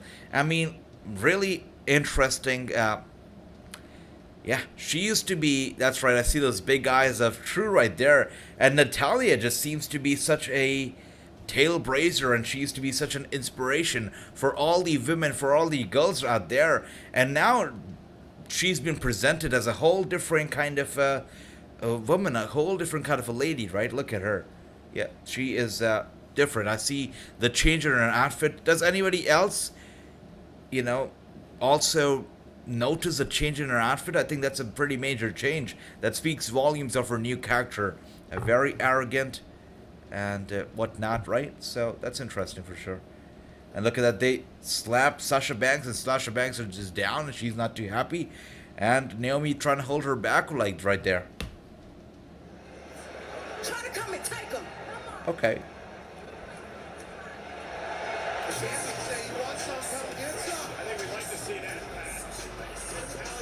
I guess this is it. I guess we're going to be seeing this at WrestleMania Backlash, perhaps. Natalya, Shayna going after Naomi and Sasha. I guess we're going to be seeing this at WrestleMania Backlash. We'll see how this goes. I want Bayley back in the WWE now, says Chris. It will be nice to see her back. And I could be one of the very few people who'd say this and who do you hear saying this. But I want Bayley to be back as a face, not a heel. Happy Corbin and Madcap Moss right now backstage. Okay. See all that mentoring? It paid off. I think you made your point. But we both said some harsh things. So I'm willing to step up. I'm going to be the bigger man. Okay? I'm willing to forgive you. So what do you say, Cat? You ready to come back? We did share some good laughs. Me going back to be your sidekick? Yeah. I'd say there's as much chance of that happening as you growing back a full head of hair. All right, so Happy Corbin wants to, mend the bridges, and he wants to, be back with Madcap Moss. He wants to have Madcap Moss again as his sidekick, but Madcap Moss just laughs at the proposal, and he says it's not happening. It's never happening. And Madcap Moss is now making his entrance. Interesting. Super interesting for sure. And I'd like to see Bayley back, but just like I was saying, I want to see Bayley back as a face. I think we have a lot of badasses running around right now. We have Natalya, we have Shayna, we have all these badasses. We have Becky Lynch, who's an absolute badass. So I think a babyface in Bayley is great, and that's what we need right now, a babyface female wrestler. I'd like to see that. And Dale says, I like Bayley as a heel. Okay, that's something I know a lot of people love Bayley as a heel, so maybe we see it. Let's see. And the child is here. Good to see you. No, why wouldn't I be streaming here tonight? I'm here every single day, Monday to Sunday. If we don't have a pay-per-view on Sunday, then of course Monday to Saturday. But we're here every single day. But good to see you, child. Good to see you. And Elias helped AJ Styles beat. That's great. FMC, totally following you on Twitch for sure. And this match is gotta be good for sure. Let's see how this match goes down. Madcap Moss coming out here, and I truly believe that Madcap Moss is gotta get pushed, and he could be a big star in 2 to 3 years. He's got the looks, and he's got, I think that he's determined to really do something big with his career. So I truly believe in Madcap Moss here. And AJ, I want to see Natalya versus Fallon Henley or Kaden Carter. I would love to see that too, for sure. Especially Natalya versus Henley. Totally in for that one, for sure. And Minoru Suzuki versus Too Cold Scorpio tonight. That's right, tomorrow. We have GCW also. It's happening. We have Eve Right Girls of Wrestling. We have Impact Wrestling Rebellion. We have GCW going on. But you know that we're going to be here for Eve for sure. And we're going to be here for Impact Wrestling for sure. We're going to be right there ringside for Impact. As I said, you guys watched it already. You guys saw me, do the watch along for Raw, which was a very interactive, a very different watch along, very unique, right? And we're going to be doing something very different and even better than the Raw watch along tomorrow for Impact Wrestling. It's going to be even better. And I look forward to seeing your reaction to it, guys. And Chris says, I want Bailey back as a heel. I love that. I love that. And FMC says, can you follow my Twitch? Just like you know, FMC, I don't have a Twitch. I'll have to make something out. I'll have to make an account. But when I do, I'll give you a follow for sure. Absolutely. And what else do we have here? That's my own. Let's see, what else do we have here? True says, Moss gotta win. Moss will win. I think so too. Happy versus Madcap. Backlash is gonna happen for sure. And Big Show's name is on the Andre the Giant trophy. That's right, he's on there. And the funny part is that when I spoke with Edge and I've brought up a question regarding the Big Show, Edge dodged that question like no tomorrow. Early on in the whole AEW era, or AEW versus WWE era, they used to dodge a lot of the AEW questions and a lot of the AEW stars, but now they don't really care. Now they don't care. And Mr. Mac versus and President Nick Khan are keeping the Paul E. White stage name. That's right. They gotta keep his name for sure. And I don't think there's a lot of bridges that's been burned between Big Show or Paul White and WWE, because they've had such a long relationship. And I do believe that the relationship is still intact. I do think that Paul White and Vince McMahon are still on good terms, and we could be seeing a Big Show return in the future sometime. I think so. And Bobby says, AJ, I could see Brianna Bradley challenging for the ROH Women's World Championship or the AAA Reina de Reinas Championship during Deonna Purrazzo's Champion Challenge. For sure, could happen. But it all depends on tomorrow, because tomorrow Deonna Purrazzo is going to be defending her AAA Reina de Reinas Championship against Tay Valkyrie. And it all depends on that match. If Tay takes away that title, we're never going to be having the Champ challenges again, right? At least not for the foreseeable future. So it all depends on tomorrow night. Is Deonna going to be able to beat Tay, or is Tay going to be pulling an upset? We'll see how that goes. And that's right. And Lance is here. Lance, literally, you're not going to believe it. I was just in my head thinking of you just a few minutes ago. It's so good to see you, Lance. Hope you're enjoying SmackDown, because this is a good show so far. Good to see you, Lance. And once again, guys, congratulations, because we have made it all the way, and I mean all the way to Friday night. We have made it to SmackDown. What a great night this is.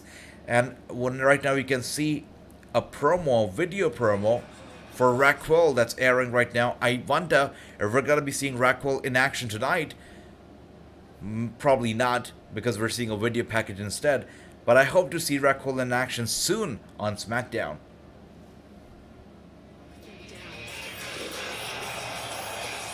Perhaps next week. Oh yeah, that's right. That's what it says. Next week. We're going to be seeing Raquel in action next week. So look forward to that for sure. And what else do we have here? Let's take a look. I picked Madcap Moss. I love that. Tomorrow, Knockouts Tag Titles. I'll be happy for either team. That's right, Andy. The Tag Titles are being defended, and I'm so happy that the Inspiration, that is the Iconics, are back. We're going to be seeing the Inspiration versus the Influence. They're going to be, having a tag team title match. And I'm going to be happy for either of the team, but I really want the Inspiration to win, because I just love them. I love them as a team. They're great. And Paula Blaze is pretty. That's right. She's good. She's absolutely good. Is Pat McAfee not on 2K22? I don't believe so. True. Yeah, I don't think he's on 2K22. Yep. Sadly he's not. And can you get Damian Priest on, but be careful? You mean Damian Priest on for an interview? Oh, hopefully. That'd be nice. That'd be nice. Can you get an interview with Kalisto? Oh, I would love that. For sure. Would love an interview with Kalisto as well. LA Knight has just started the night model management with his first client, his former Retribution member, Mace, now as a face. That's right. Mace is now face, and I think Mace, if he is getting some kind of a push, and he's going to be getting some TV time, it's going to be great, because Mace just stood out from Retribution. If you look at all of them, even of those in those hideous Retribution outfits and the face paint, Mace just stood out as the guy, and he's a big guy. He can move, he's athletic, he's strong, and I think if he gets even this bit of a push, he's going to go over with the fans. So look forward to that. I wonder how this whole thing is going to play out with LA Knight and his model management, but hopefully it does well. It does well. Hopefully it does well. And Child asking the question, do you watch Young Rock on NBC? Sadly, I don't, but I'd love to catch up on soon. Hopefully. And Madcap Moss is going at it right now. Angel Garza versus Madcap Moss going at it. And Madcap Moss is leading, is dominating so far. Big kick to the gut of Angel Garza. Angel Garza grabs his arm, going for the, wow.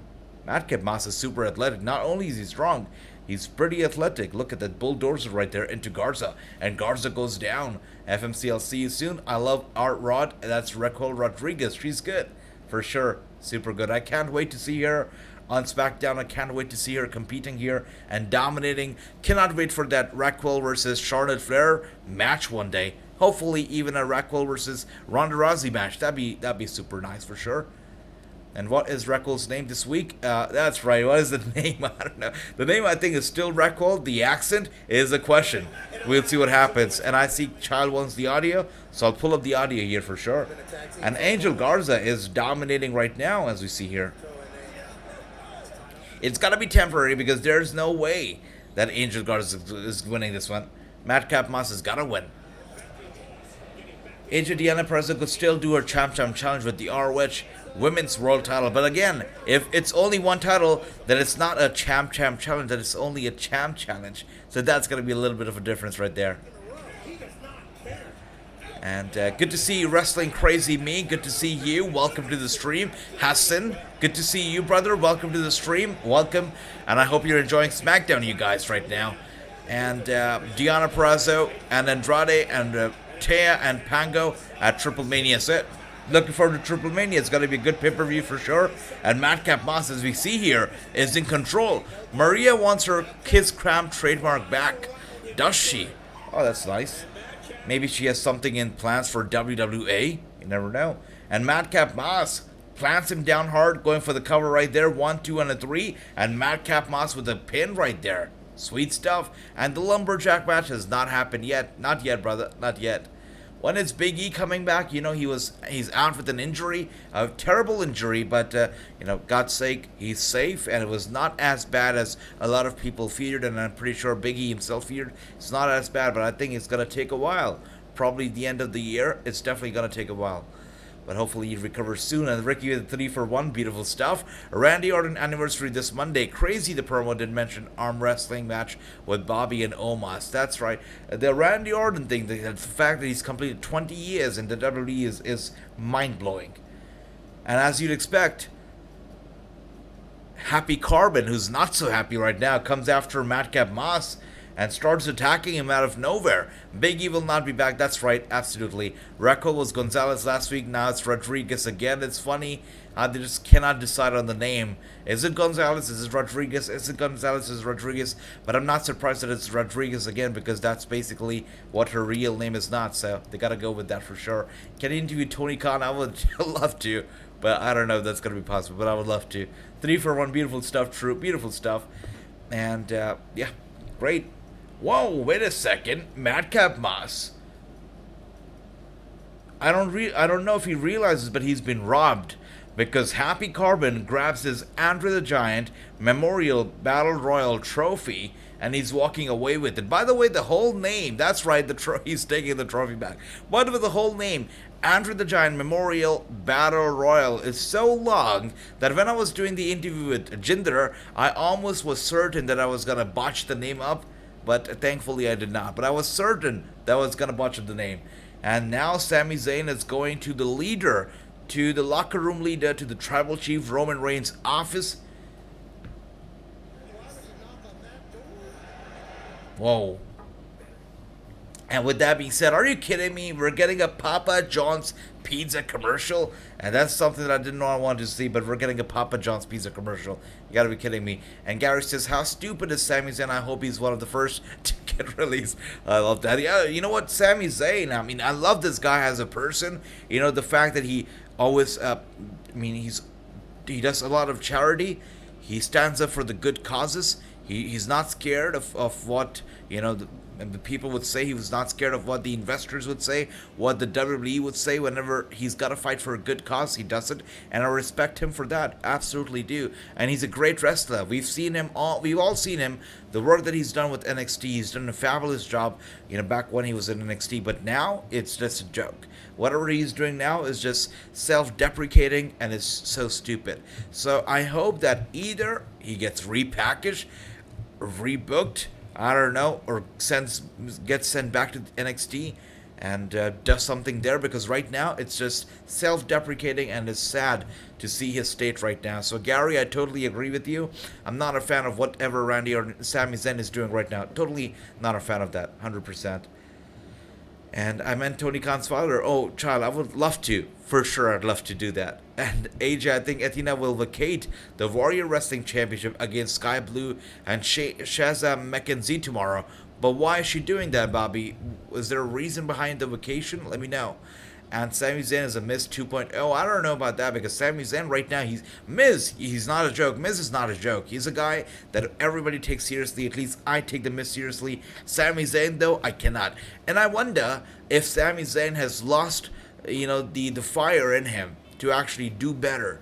I wonder if that's the case, because we saw it with Randy Orton, and we see it with a lot of the wrestlers. And, you know, after staying with the company for a few years, they just lose the fire, the ignition in them, and they just, you know, just are more laid back, more relaxed, to just have this don't care attitude with like whatever, however you want to book me like that. I'm just gonna do whatever is asked for me. I wonder if that's the case with Sami Zayn right now, because it just seems like he doesn't even want to try to do something else. He just is comfortable where he is right now. So I wonder if that's the case, because right now, whatever he's doing, it just doesn't do it for me.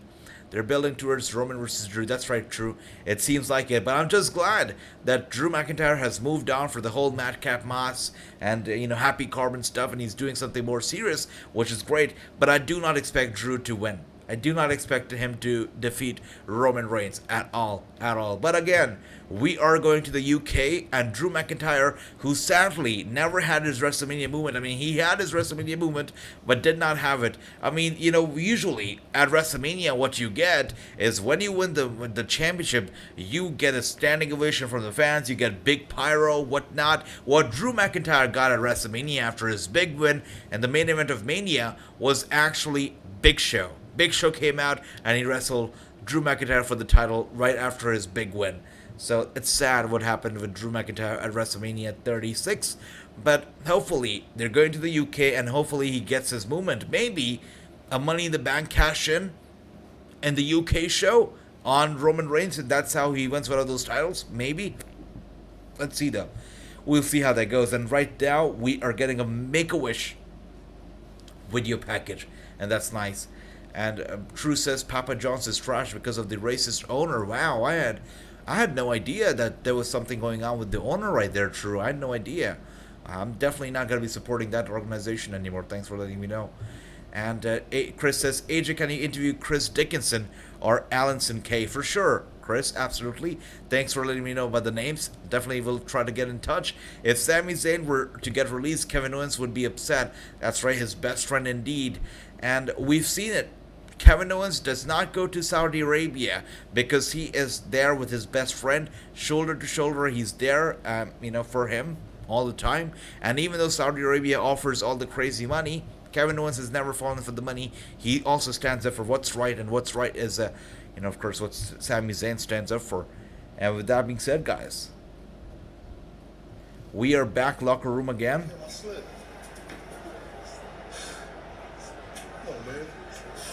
Ain't gonna happen again.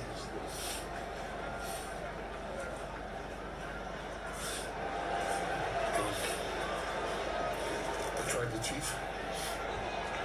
Paul Heyman is just great. We have a guest. Oh, Sami Zayn is here. Okay. Paul Heyman tells him to Tribal Chief, we have a guest. And Lance says, do you think this is a good show? I think it's a decent show. I'm having fun, brother. But do you like it, or are you annoyed? Let me know. Alright, let's see what Sami Zayn up to here. By saying, I acknowledge you.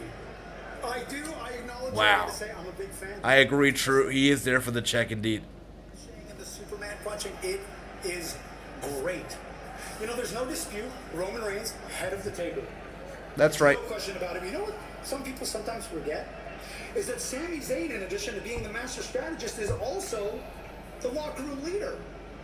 Yeah, and you've got your own locker room here. You're not worried about Sami Zayn is a locker room leader? Says who? He is no locker room leader. Everything that's going on out there. Just let me give you an example. Earlier, I happened to catch Drew McIntyre getting real chummy with RK Bro. RK Bro have a title unification match of Usos, if I'm not mistaken, right? Well, now, all of a sudden, now they're going to be lumberjacks in my match tonight. It's it's really unbelievable. Look, I would never snitch. I'm not a rat. That's just not That's who I right. am. They're setting up the whole Roman Reigns versus Drew McIntyre thing. Even with this whole Sami Zayn thing, that's what they're setting up. Yep. Look, I guess this all brings me to a little bit of a proposal, okay? See, my name, my reputation as of late has taken hit after hit after hit, and now it's even worse because people actually think I'm afraid of Drew McIntyre, which I am And not. guys, I would just direct your attention towards Paul Heyman, because look at Paul Heyman's face. Look at how he's staring down at Sami Zayn as he goes on and on with his gibberish. Look at Paul Heyman's face. That's what cracks me up. Paul Heyman's so good. Some way that maybe I could get some help with that. Well, I'd All right. be more than happy to help out in return. Trust me when I tell you, I could be a very, very valuable ally. That's right. That's right. Acknowledge you. I need you. For the third time, he says, I acknowledge you, I need you. Look at that. I acknowledge. Oh my gosh, for the fourth time. I acknowledge you, I need you. Look at that. I wonder if Roman Reigns will accept. Probably will. And I can see Lance says, I wish Rampage was 2 hours. Do you ever see it getting to that point? I think so. I mean, I think it could actually be a 2-hour show. Maybe a year later, it could be, brother. Absolutely. And then SmackDown's going to be in for some trouble for sure. Yeah. And AJ, can you interview Drew McIntyre, says the child. And the child actually have interviewed Drew McIntyre. I interviewed him right before WrestleMania 37. That interview was actually one of my more successful ones, because it was not only covered by, you know, the mainstream dirt sheets, the main dirt sheets, out there, just like Fightful and What Culture and whatnot, but it was also picked up by Fox Sports themselves. And from what I came to know, that interview that I did with Drew McIntyre made him get to Raw the next week and open Raw with the promo because of the interview, because that interview stirred some controversy, as you can expect, got covered by Fox Sports and whatnot, and because of that thing, he had to cut a promo the next week on Monday on Raw and had to open the show, tried to cover up whatever he said during that interview. It was interesting. Oh, by the way, Lacey Evans is back here, and AJ, I was thinking Athena will vacate the championships and Thunder Rosa. I see that, Bobby. Makes sense. And the more money my dad did bring in, the more wow. drugs and anger came with it. I had to grow up during the most important years of my life without my mom. She wasn't there to teach me how to do my hair, makeup. So, this is the third week that we're seeing a Lacey Evans promo, just like this one. So, what do you think about this? Are you enjoying it so far? Third week in a row? Are you still having fun? Are you still into it? Or have you started to lose interest? Let me know. Right? You do it yourself. I had to teach myself. She does, true. She does look yellow. I think it's the lighting or maybe the editing, but she does look yellow. Yeah. Competing in amateur wrestling. They probably turned on the saturation a bit more, so it's very saturated. The image is saturated. That's why she just looks yellow. At home, it was up to me to push myself, to succeed. Because when you don't have anyone to rely on or to and nothing to lose. It just hit me that if you look at the SmackDown roster, the males, the men's division, not that great with a few exceptions. But the women's division, you got Sasha, you got Naomi. I mean, you've got Lacey Evans, you've got Charlotte Flair, you've got Ronda Rousey. You know, you've got everybody. You've got Raquel. I mean, SmackDown's women division is going up for sure, doing so well. And Gary says tonight is Far Cry better. I love that, Gary. Absolutely is. Anybody who's been through this past Monday's Raw or the past Monday's Raw would agree that tonight's show is better. It's actually fun. I'm having fun here. I see that. And look at Bobby with those big eyes right there. And Bobby says, I like Lacey Evans' promo. And True says, I'm over Lacey Evans already. And this is what happens a lot of times when they stretch something out too much. You know, people start to lose interest. So hopefully, if they can keep it interesting, somehow make these segments more interesting and more than just a talk, it'll be good. Because if we just keep getting the talk over and over again, people are going to stop caring. Because I'll tell you, wrestling fans, I mean, you gotta keep them entertained. They're not here to just listen to the speech. They're here for more fun. So, yeah, it's important. And Renegade says, AJ, I've got some surprise for you on Instagram. So take a look right now. And look who's coming out here. The Lumberjacks. Wait a second. I can't believe it. Okay, so it just dawned on me that we are now here for the main event, and the Lumberjacks are coming out. Are you kidding me? I never realized that we're towards the end of the show already. This has been a good show. I mean, if not good, it's not been a bad show because time flew by. I don't know. I think it's probably because of us, because we have so much fun talking wrestling and talking to each other. That's why time just flies. But really, time flew by. I did not realize that we're already towards the end of the show here. This has got to be a good Lumberjack match. Oh my gosh. Oh, look at that. I can't. I don't know what to. Wow, this is. Whoa, okay. I don't know what to say about this. This is great. Renegade, you kind of made me speechless right there. That's beautiful. Okay, so Renegade, we were just talking about it. Chris just, he shared the idea that let's have a Galactic Championship that will be defended for every single pay-per-view, which would be a non-WWE pay-per-view. And I am out of words right here because, I mean, wow, you know what? We call it a family. We call this community a family. We call it for a reason because we all run the channel together. We all run the whole shows together. We do it as a team, all of us, right? And look at that. Renegade has just made a beautiful championship design. Look at this. You can see it right here. A beautiful title design for the Galactic Championship. Renegade just made it after, Chris, you said you shared the name. He just made this very beautiful title design, and this is beautiful. Renegade is absolutely great. I'm moved. Thank you for that. This is beautiful stuff. This is great. I actually got goosebumps. That's really nice. Why don't we have a little title defense, and why don't we crown our first Galactic champion tomorrow? Tomorrow we're going to be having Impact Wrestling Rebellion. It's a non-WWE pay-per-view. So let's have this title on the line and let's have it up for grabs. Who is going to be our first Galactic champion? Let's do it. Let's do that. That's nice. Renegade, you're amazing, brother. Thank you so much. And this is a brainchild of you, all of you guys, of Chris, of Renegade, of all of you, because literally, we were just talking about it. Chris said, AJ, you should have a Galactic title that's going to be on the line for the non-WWE pay-per-views, and Renegade makes it right there. Isn't that beautiful? Isn't that beautiful? And Wrasslinews Predictions Association, that's a beautiful name.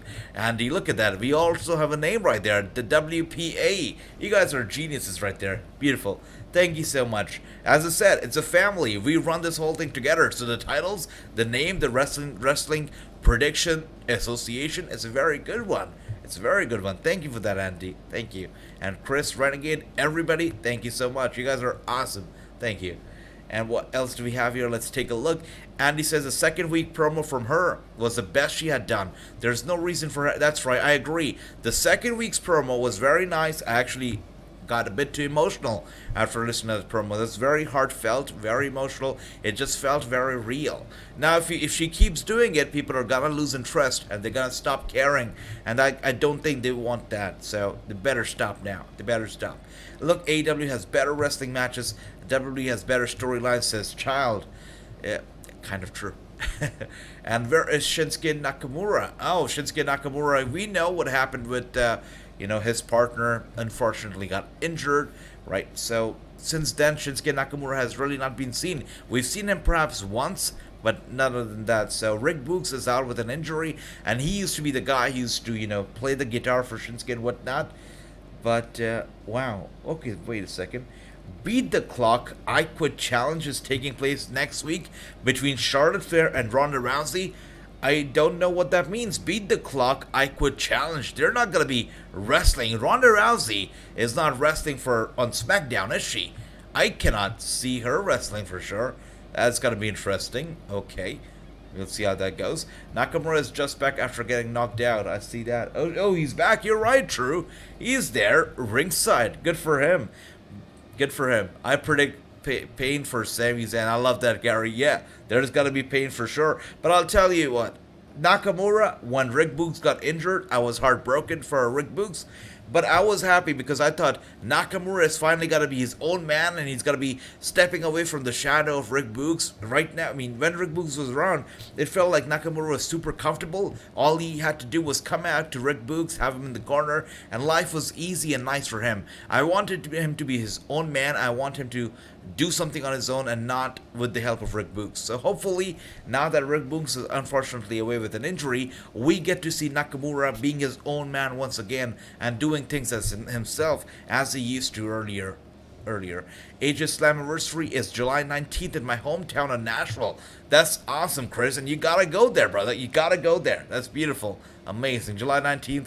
Cannot come here any sooner. And Lance says, I guess I need to stop comparing WWE to AEW. It changes my... Absolutely, Lance.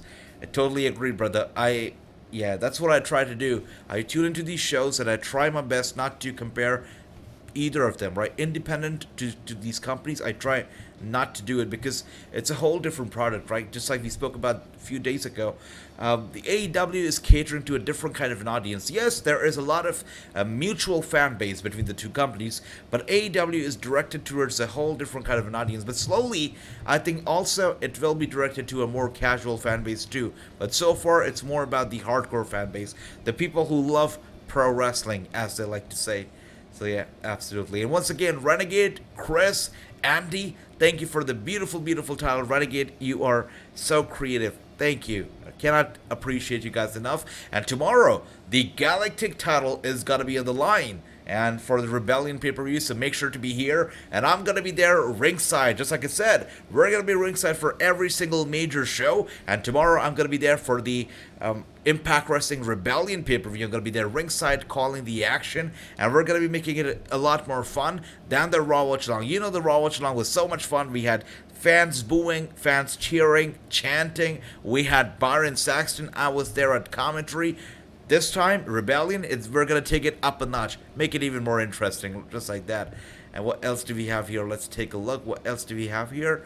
I'm looking forward to watching Fallon Henley versus Thea Hill. Definitely. Looking forward to that as well.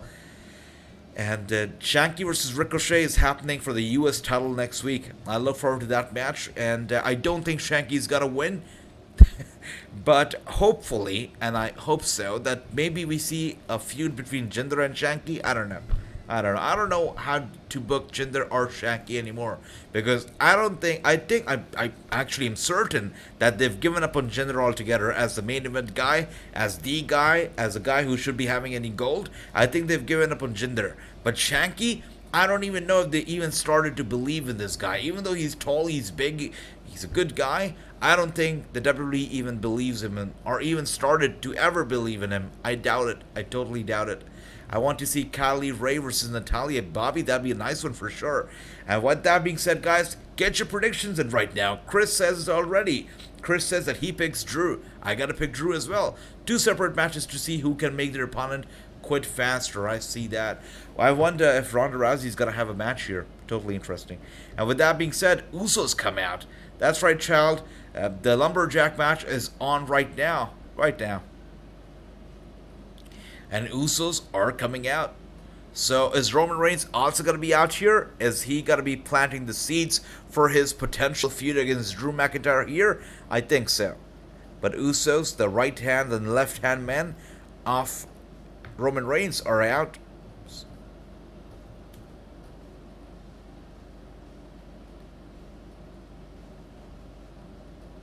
Interesting. Alright. And you know what?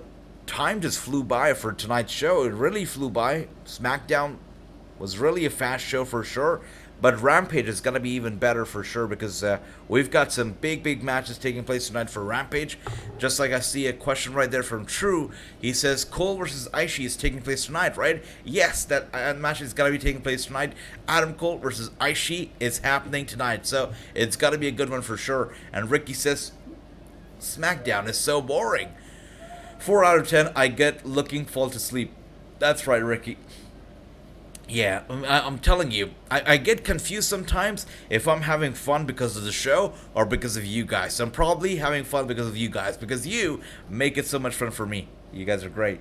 And look at that, Drew McIntyre is being assaulted, is being attacked, ringside, being set right into the steel steps from Ridge Holland and Sheamus, and now rolled back into the ring. Look at that. Okay, interesting, guys. I don't know if you guys see it, but all of a sudden, Shinsuke Nakamura is now a babyface. I thought Shinsuke Nakamura was supposed to be a heel, but now he's a babyface once again, and he's there with the likes of New Day, and he's actually there to defend Drew McIntyre. So Shinsuke Nakamura is a babyface again. I guess it's because of his colorful outfit that they think, hey, you know what, you gotta be a face. You cannot be a heel in that colorful outfit. I guess that's why he's a face now. But good for him. NXT Women's roster is better than SmackDown's Women's roster, only because NXT UK gets their women seen, not like SmackDown. Yeah, I mean, hopefully we get a lot of women's action on SmackDown too now. You know, Ronda is there, Charlotte's there, you know, Raquel is there. It's getting bigger, and it's getting bigger by the day, Andy. So hopefully they step up the game on SmackDown too. One thing I noticed about tonight, not too many. That's right, Gary. I must say, that's one thing that I enjoy. I think we had probably one highlight. I think that was the progressive highlight that took us like 3 weeks back the road. But apart from that, not a lot of highlights, and not too many video packages. So I can appreciate that, Gary. Absolutely, that's a good one. And Chris says, any luck on Fight TV? Chris, I honestly stopped trying, but I'll take a look once again. I get that's right. Bobby says, AJ, I like Marsha Rocket and BLKGs. Both of them did great on NWA last Tuesday on NWA. I see that. Alright, yep. Guys, just like, you know, Bobby mentioned right there, NWA, the one that we watched last Tuesday, it was live. It's now live on YouTube, and you can watch it for free on NWA's channel. It's up now. So what they do is every Tuesday, they air the show live on Fight TV, and every Friday, they post it for free on YouTube for your viewing pleasure. And with that being said, Asia, you getting the AEW video game in September? That's right, absolutely. The AEW Fight Forever, as the game's name, they've revealed it, Fight Forever. Totally getting it. Totally going to be playing it with you guys. And what else do we have here? That's right, it's a lumberjack match. Indeed, I might lose, but I pick Sami Zayn, says Renegade. Okay, I love that.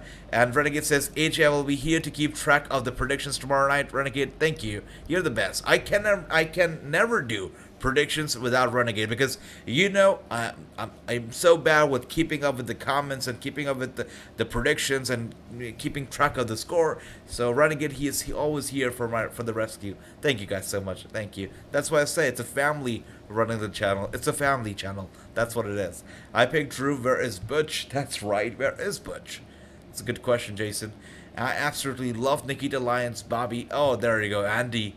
Showing some love for Nikita right there. I see that. I love seeing her when she wrestled in WOW. Okay, love that. Shinsuke Nakamura been a face for a long time now. I thought, okay, maybe it was just me, but I saw Shinsuke and Boogs as heel myself. Maybe I was getting it all wrong myself, but yeah, I thought they were heel. Interesting. And Clay says, I will win the Galactic Championship. Beautiful. Nice. Let's see who wins it tomorrow. That's next Friday on SmackDown, says Drake. Okay. Looking forward to that. Wow.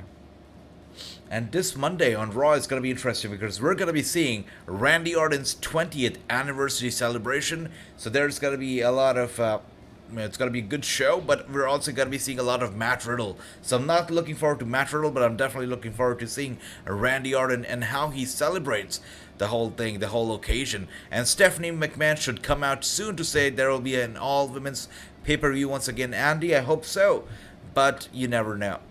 Because I guess what they're doing now is that, you know, women are you know, they're able to wrestle in Saudi Arabia, and now that Saudi Arabian shows are no longer an all men's pay-per-view, now they don't feel the need to have an all women's pay-per-view in the WWE. I guess that's the reason why we haven't seen an all women's pay-per-view from the company in a while now. I guess that's the reason why.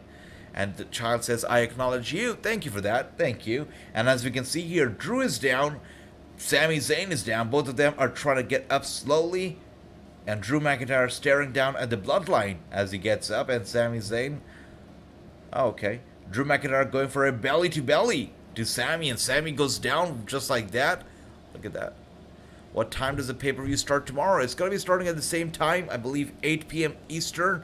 But we're going to be having the pre-show, as we always do, an hour prior, Renegade. So I think that's what's going to be happening.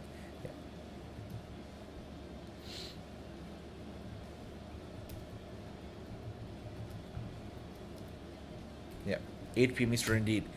And with that being said, Drew McIntyre is looking for the big one. He's looking to hit it. 1, 2, and alright, he's looking to... Oh, actually, Sami Zayn. He rolls out of the ring really quickly, rolls out to safety, and all the lumberjacks... Wow. All the lumberjacks were going to go after Sami Zayn, but the heel lumberjacks go after the face lumberjacks. Randy Orton is down, Matt Riddle is down, the Usos take them down just like that, and Sami Zayn is just, you know, just resting right there ringside. And Lance says, I am ready for AEW. I love that, brother. Yeah, me too. I'm ready for it too. I guess there's going to be a lot more to talk about when we watch AEW, especially the Cole versus Ishii match. It's got to be good. And Sami Zayn was about to run away or something, but Drew McIntyre catches him right there, and he is bringing him back to the ring. What is even going on here? So much chaos ringside. So much chaos. Roman Reigns to spear Drew. Oh, it could happen. And Jinder Mahal, by the way, is going after Drew McIntyre. Jinder Mahal and the gang going after Drew. And take a look at Shanky. And Shanky, the way he just dwarfs Shinsuke Nakamura is great. Shanky looks like the Great Khali 2.0. Really does. You know, the hair, the outfit really reminds me of Khali. I mean, Shanky, if he's booked well, and you know, if he can actually wrestle properly, he could be a big thing. And Drew McIntyre going for a big dive, goes diving down on everybody.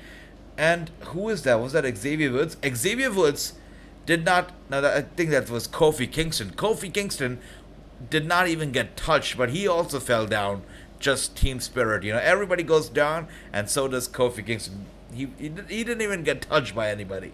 And Sami Zayn is there in the corner of the ringside, and actually he's retreating. He goes to the fans. He wants none of Drew McIntyre, I believe. He wants none of the action, and he's actually running away. Sami Zayn, what is wrong with this guy, is running away, and Adam Pearce comes out.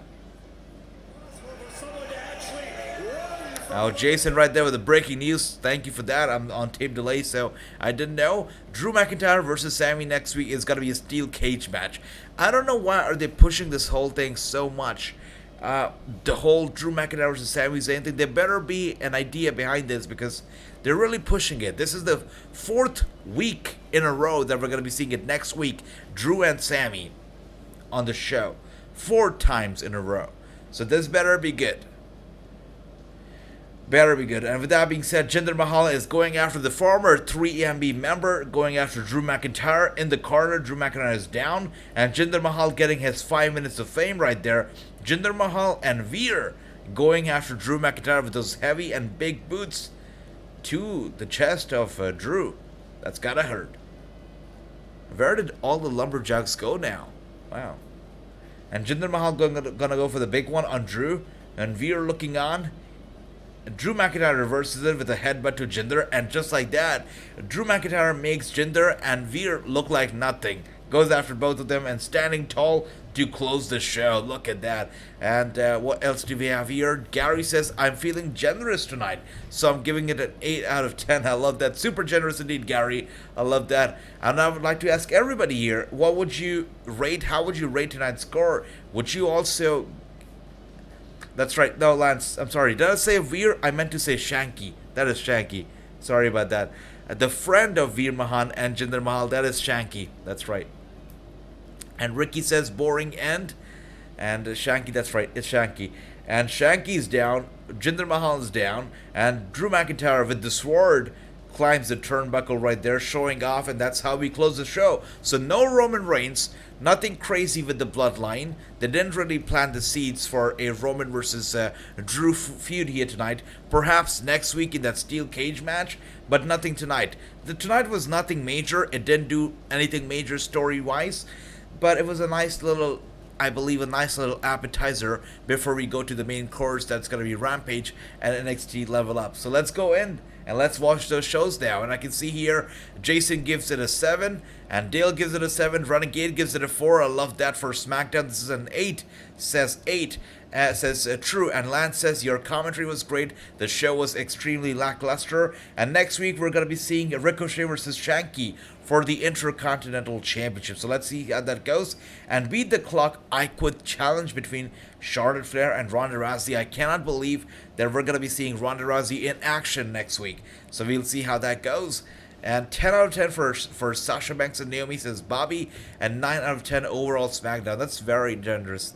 Nice, Bobby. Nice. Great stuff. Andy, I'll see you tomorrow. Take care. Have a good night. Chris gives it a 5. All right, Chris has an invincible score of 5-0. Great. And SmackDown is still not off the air.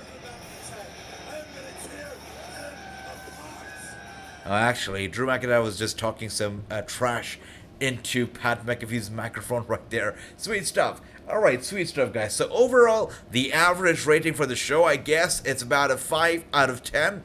Lots of 4s. We got a few 6s, 8s, 1 9. So overall rating, about a 5 out of 10. And I would also give it a rating of a 5, I guess, because I am confused. I'm not too sure if it was me having a good time because of you guys or because of SmackDown. But I think it's because of you guys. You guys make the show so much more enjoyable for me that I get confused. I'm not too sure if the show was good or if it was you guys. I'm pretty sure it was you guys. You guys all along. And with that being said, guys, now is the time to tune in to Rampage. It's got to be a good show for sure. Let's tune in. And before we do that, let's actually get... Let's see, where is the SmackDown? Yeah, let's get the room up. Let's change the lighting up real quick. Let's get the room ready. Yep, that's right. Let's get the room ready and let's get the television ready as well. All right, perfect. It is time to watch Rampage, guys. Let's get into the Rampage mode. It's gotta be good. Rampage and Level Up, both of them. We're going to be watching it together here. Johnny says, Asia, today is Negan's birthday. That's right. Sweet stuff. And Bobby says, I just sent you something on Instagram. Alright, sweet. Tribal Chief gives it a 7 out of 10. Nice. Ricky gives it a 2. Chris gives it a 6. Beautiful stuff, guys. Very diverse here. Very diverse. That's right. And True says, this is Rampage. Let's tune in. Let's find out how this is going to be. And Johnny, good to see you, brother. And Rampage has got to be a good show for sure. We're going to be seeing Cole, Ishii, and that just makes the night for me. Just like I said, SmackDown was most likely the appetizer, and this is going to be our main course for tonight. Any update, GCW, AJ? Ricky, I'm most likely going to be, asking for a refund because of the whole thing that happened with Fight TV. But tomorrow, hopefully, we can tune in. We'll see how that goes. But tomorrow, for sure, the two shows I'm looking forward to the most are the, Impact Wrestling Rebellion show and the Eve Riot Girls of Wrestling. That's right, Lance. Right into the action. And I'm probably on tape delay here because for me the pyro is going off and we're still in the intro. So I'm probably on a little bit of a tape delay. But let's see what the first match is going to be. Are you kidding me? The first match is already the Adam Cole versus Ishii. This is wrestling. This really is wrestling, guys. And Adam Cole and Ishii are going at it. I love it. This is great. Rampage could be the actual video game. That's right. They really are starting this off strong. I thought this could be the main event of the night, but they're starting off strong, and we know that they love to start AEW shows on a very high note, and that's what they're doing here, right now. And Ricky says, I pick Adam Cole. Beautiful. Let me know, guys, who do you think is gonna win this? Is it gonna be Ishii? Is it gonna be Cole? Let me know. And Lance says this is time for actual wrestling. That is true. It's true. I think it makes sense for Adam Cole to win, but Ishii is also a tough guy. Coming all the way from NJPW, it would be a shame if he loses this one either. So it's a bit unpredictable, at least for me. It's a bit unpredictable. And I pick Adam Cole on AEW Rampage, says Bobby. Imagine if this was 3 hours instead of Raw. I know. But I think any show for 3 hours is not a good idea. Sometimes, I remember back in the day we used to have Monday Night Raw specials for 3 hours, and usually the show used to be 2 hours long. But now Raw is 3 hours every single week is a bit too much. I'd appreciate a 2 hour Raw. Absolutely. And Adam Cole retreats to the ringside, and Ishii going after him. Adam Cole trying to get away. I don't know.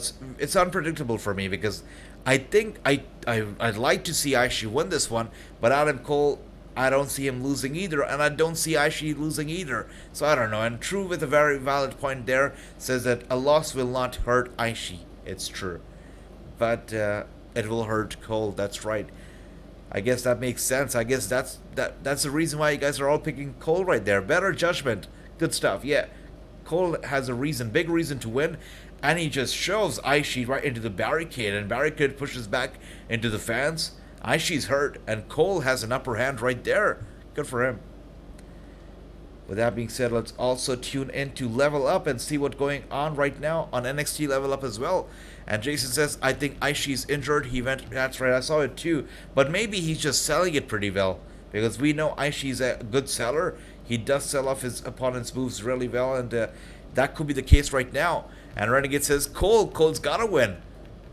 All right, and Bobby, yes, I'm just tuning into NXT, brother. I'm tuning into NXT right now. Yeah.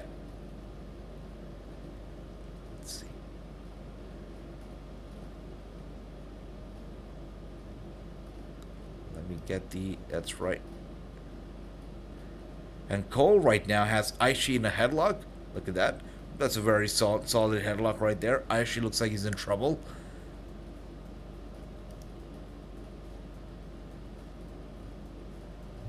Wow. That headlock is locked in strongly. And Ishii trying to get out of trouble right there, but Cole is not allowing him to, and gets Ishii down just like that. Cole is in... Wow. From the very beginning, he's been dominating this one. Good for Adam Cole.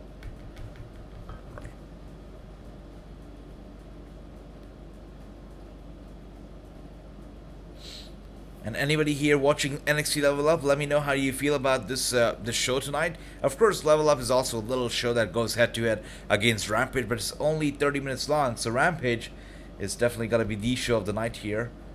And Adam Cole is still dominating, still has the upper hand. Ishii retreats to the corner, and Adam Cole with the trash talking.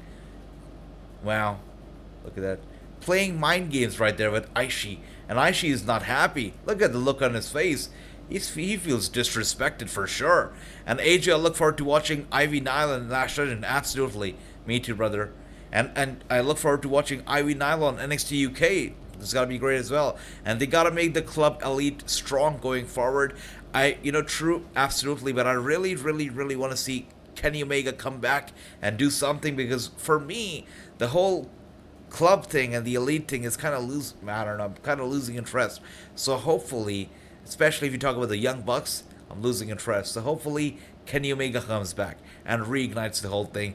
And Lance says, if Rampage is gotta go to 2 hours, how do you think they would do it? Would they cut into SmackDown's time? No, I totally think that if Rampage goes 2 hours, they're gonna cut into SmackDown's time. They're gonna go head to head against SmackDown.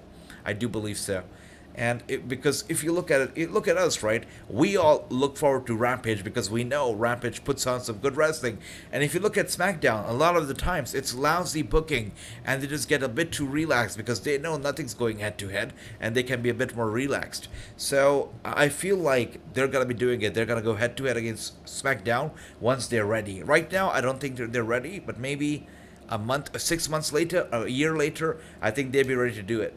And Bobby says, I like NXT Level Up. That's for sure. I love NXT Level Up too, Bobby, because, it just gives us the insight. It gives us a good look at the future, a possible future of the WWE on the show. So absolutely. AJ, do you think NXT Level Up can be an hour show on the USA? Actually, Chris, I totally agree. I think NXT Level Up should be a morning show. It should be. It would get a lot more views than it does right now. Going head to head against Rampage is not a good idea, especially if it's a half an hour show.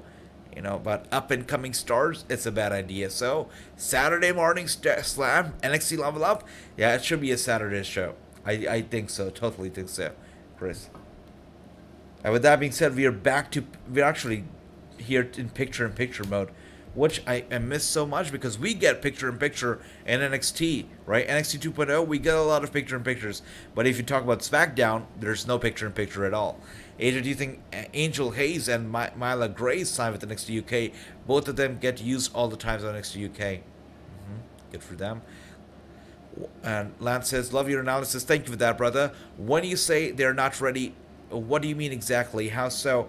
I still feel like, just like I said, AEW is catering to that audience that's a very hardcore audience, and they love the matches, the quality of the matches.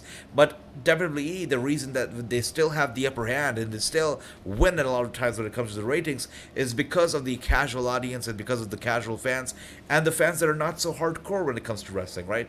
And from what I've heard so far, this is not just me making just an analysis here or just predicting this, but I have some, friends who are promoters and who actually, are in contact with Tony Khan and, some of the people in AEW. They've told me that the plan moving forward is to appeal to the casual market as well, and to appeal to those fans who are not just fans of the wrestling part, but also the storytelling and a lot of the glamour and the stuff that WWE appeals, to them. So we're going to be seeing AEW just steering the gears and also trying to attract those, that market, that casual market into the shows. So that's why I'm saying that maybe in a year's time, AEW will be better equipped with that fan base too, which is not just going to be a hardcore fan base that just is in for the matches, but also a casual fan base. So I think in a year, they'll be able to go head-to-head against SmackDown, because SmackDown and Raw are the machine. They're the monsters. And to go head-to-head against them, you have to have both the hardcore and the casual fan base tuned in. Right now, AEW does not have the casual, so that's the problem.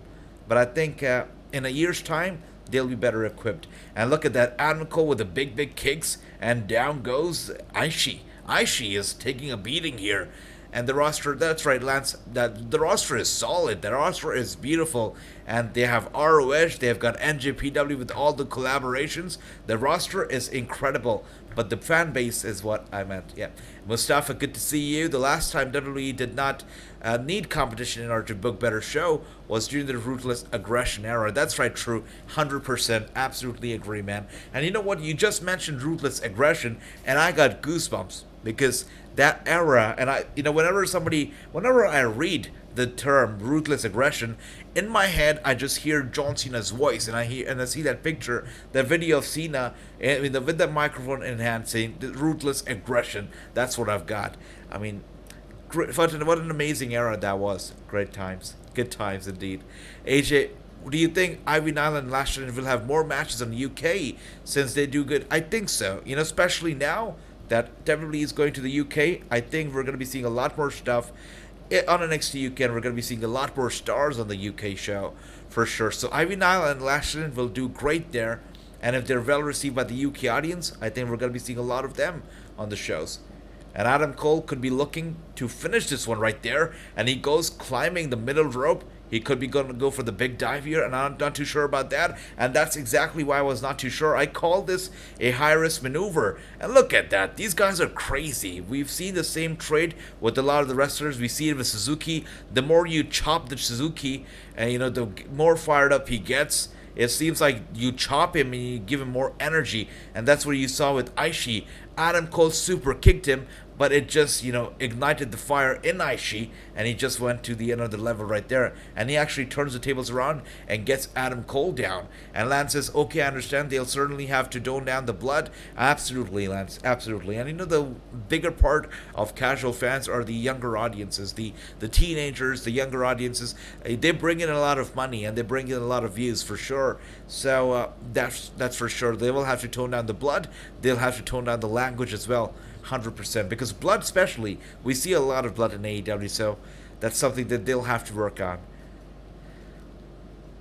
Interesting. Ishii is on fire right now, and this is the latter part of the match where I would think that Adam Cole would... Oh, look at that. There you go. That's the thing. That's how he picks it. Whoa, Jay White comes up here. That's interesting. And Mustafa says, did you play Outlast? I did. I've played Outlast a little bit.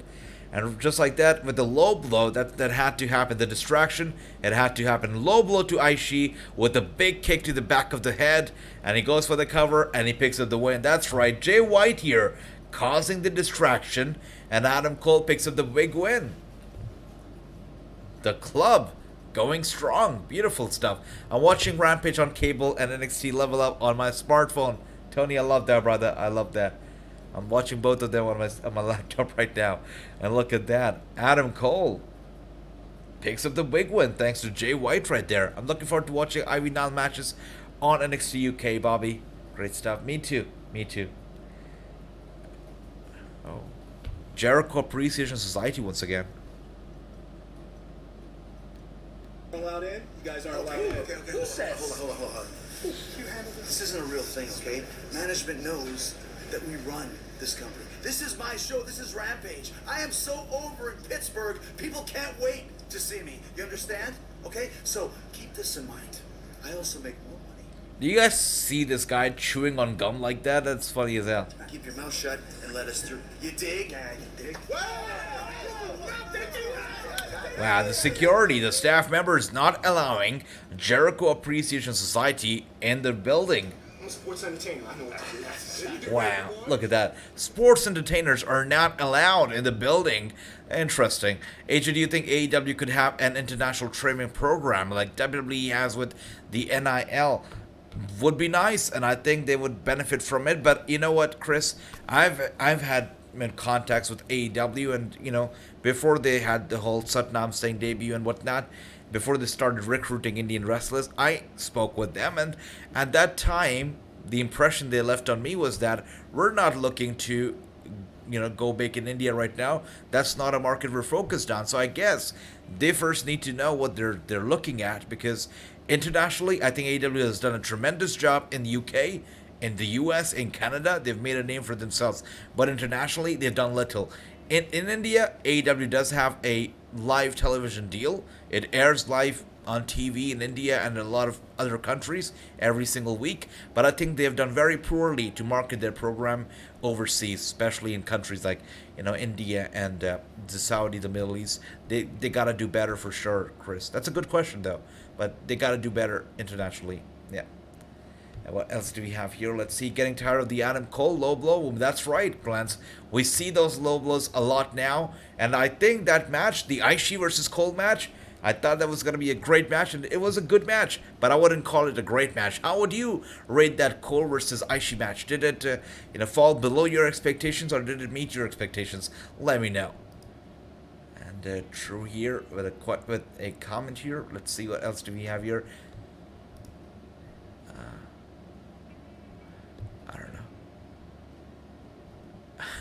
I don't know, True. I think YouTube tried to filter out your comment right there. That's right. Complain on his ass. Love that. Jericho is funny. That's right. It really is. Jericho is so good. Yeah, I've met him in person, and he's a good guy. Actually, funny part is that when I went to see Jericho, I had actually went for a book signing. This was before Wrasslinews was a thing, before I started doing this thing. It was about 7 years ago. Jericho released a book called No is a Four-Letter Word, and that is when I met Jericho. And my friend, he's a funny guy. What he did was that we all went to Jericho and, got him to sign his book. That was the No is a Four-Letter Word. My friend, instead, he actually got him to sign a book that was Wrestling for Dummies. And Jericho is a good guy. I mean, we all had a good laugh at that. But he's a great guy. Good character. Always stays in character outside of the ring, too. Loves to get some heat. And Fallon is my pick as well. Yep, she's got to win. Fallon is great. And Gary says the last company that went head-to-head with Monday Night Raw was TNA. And we all know what happened to them. TNA, they had a very... I'm so glad that Scott D'Amore is right now. He's running the business and he's doing a great job with TNA, with Impact Wrestling right now, because Dixie Carter was doing terrible with TNA. I mean, when Dixie Carter was around, I just couldn't care. It just felt like such a toxic company, such a toxic environment. I couldn't deal with TNA back then. But now Impact Wrestling is a whole nother ball game. It's a whole different picture, and they're doing good, and they really are wise. A lot of people, they tune into TNA and they say the production value is not there. TNA is just not fun. It's very small setup. They don't like the stage. They don't like the lights. But they're very clever, because TNA knows how much they can earn, from live audiences, and they spend that much. They don't go over the top and spend a whole lot on production, because they know how much they're gonna earn. So they really save a lot of money, but they also put in money where it's needed, right? So they're very smart, and that's why they're surviving. They're like cockroach; they will never end, because they know how to survive, and they do good. They survived the pandemic. A lot of the companies went bankrupt due to the pandemic. They survived it, and they've been doing very, very good. They've been getting a lot of the talents. They got inspiration. They get good talents. They got Suzuki not too long ago, so they're doing well. And right now I can tell... Oh, wait a second. Hook. A backstage interview with Hook right now. Okay. Interesting. Ah. Look at that. Interesting. You wanted my attention? Got it now. I wonder if that was a paid commercial for Lay's right there, because that whole branding for Lay's was clear, and I wonder if that was paid for. But that's right, Tony. True that Dixie and Hulk Hogan, they killed TNA, and Hulk Hogan especially. He came over to TNA. He made it sound like a big deal. Everybody thought it was gonna be great for TNA, but he was just there to get the money, and that's it. He was there for himself, not for the brand. That's a terrible work right there. And Cold match wasn't all that good. That's right, Renegade. I agree. I don't know. I thought it was going to be a great match. I was excited. I was hyped.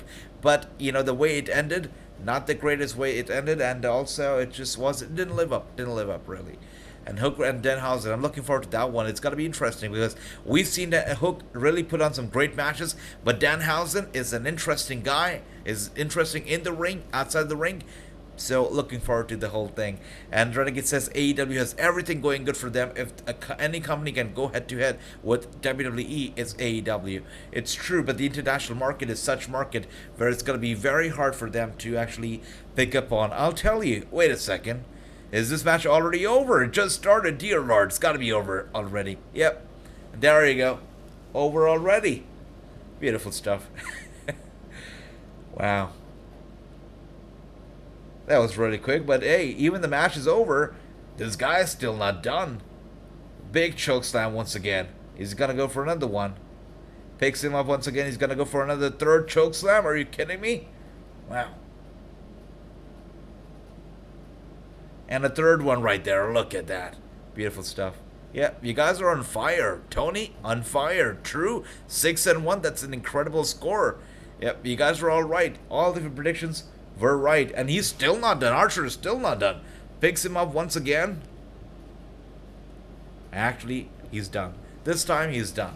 Yeah.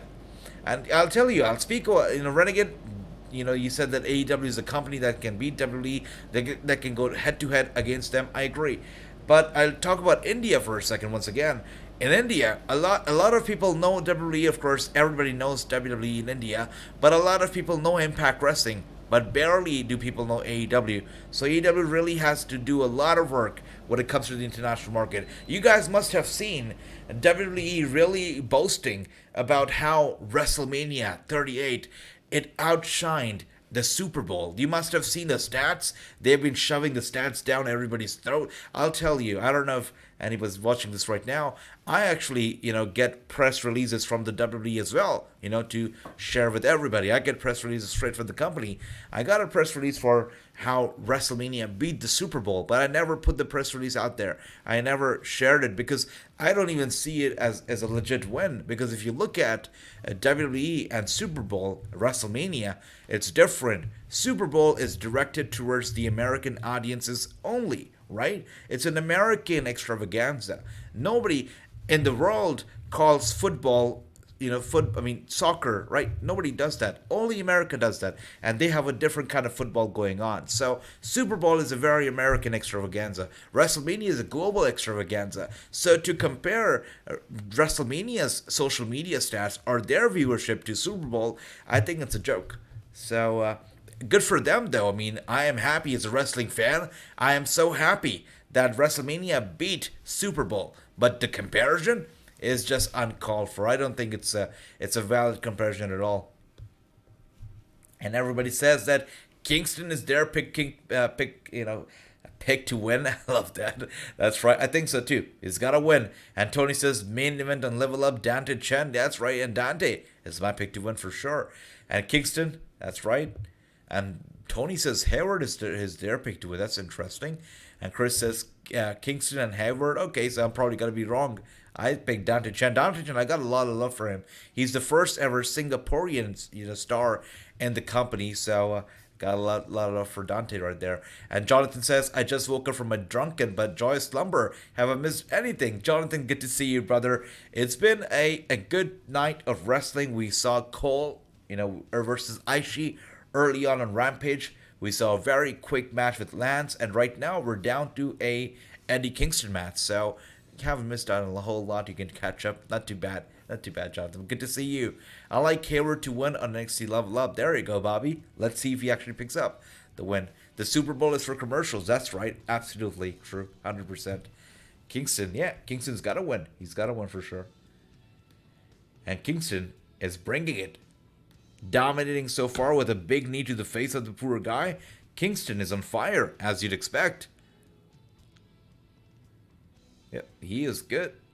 And just like I said, Kingston is just one of those guys that's so relatable, right? Anybody from Brooklyn would look at Kingston and they would instantly be a fan because he is like every other person down the block in Brooklyn. So good. Just an incredible guy.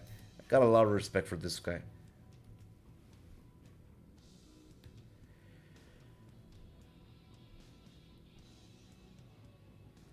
So, this is a good match. Right now, the action has been taking place to ringside and onto the steel steps. Kingston is still dominating. And Lance says, what is Eddie Kingston's background? So, Eddie Kingston basically has been wrestling for a tremendously long time. I mean, it's hard to believe it because if you look at this guy, it seems like he's still at his peak. I mean, just in his peak. And just getting started, has a lot to give to us, but he's been wrestling for a long time, if I'm not wrong. I think he's been wrestling for early 2000s, or 2002 was when he actually made his debut in a wrestling ring, and it's been almost like 2 decades that he's been wrestling. So, yeah, he's been all over the place. Shikara, NWA, he's done a lot of wrestling. CZW, yeah, out of there, a lot of the places. I wonder, I don't think that he's ever given a tryout for the WWE, but he's been to a lot of the other promotions all over the independent circuit for sure.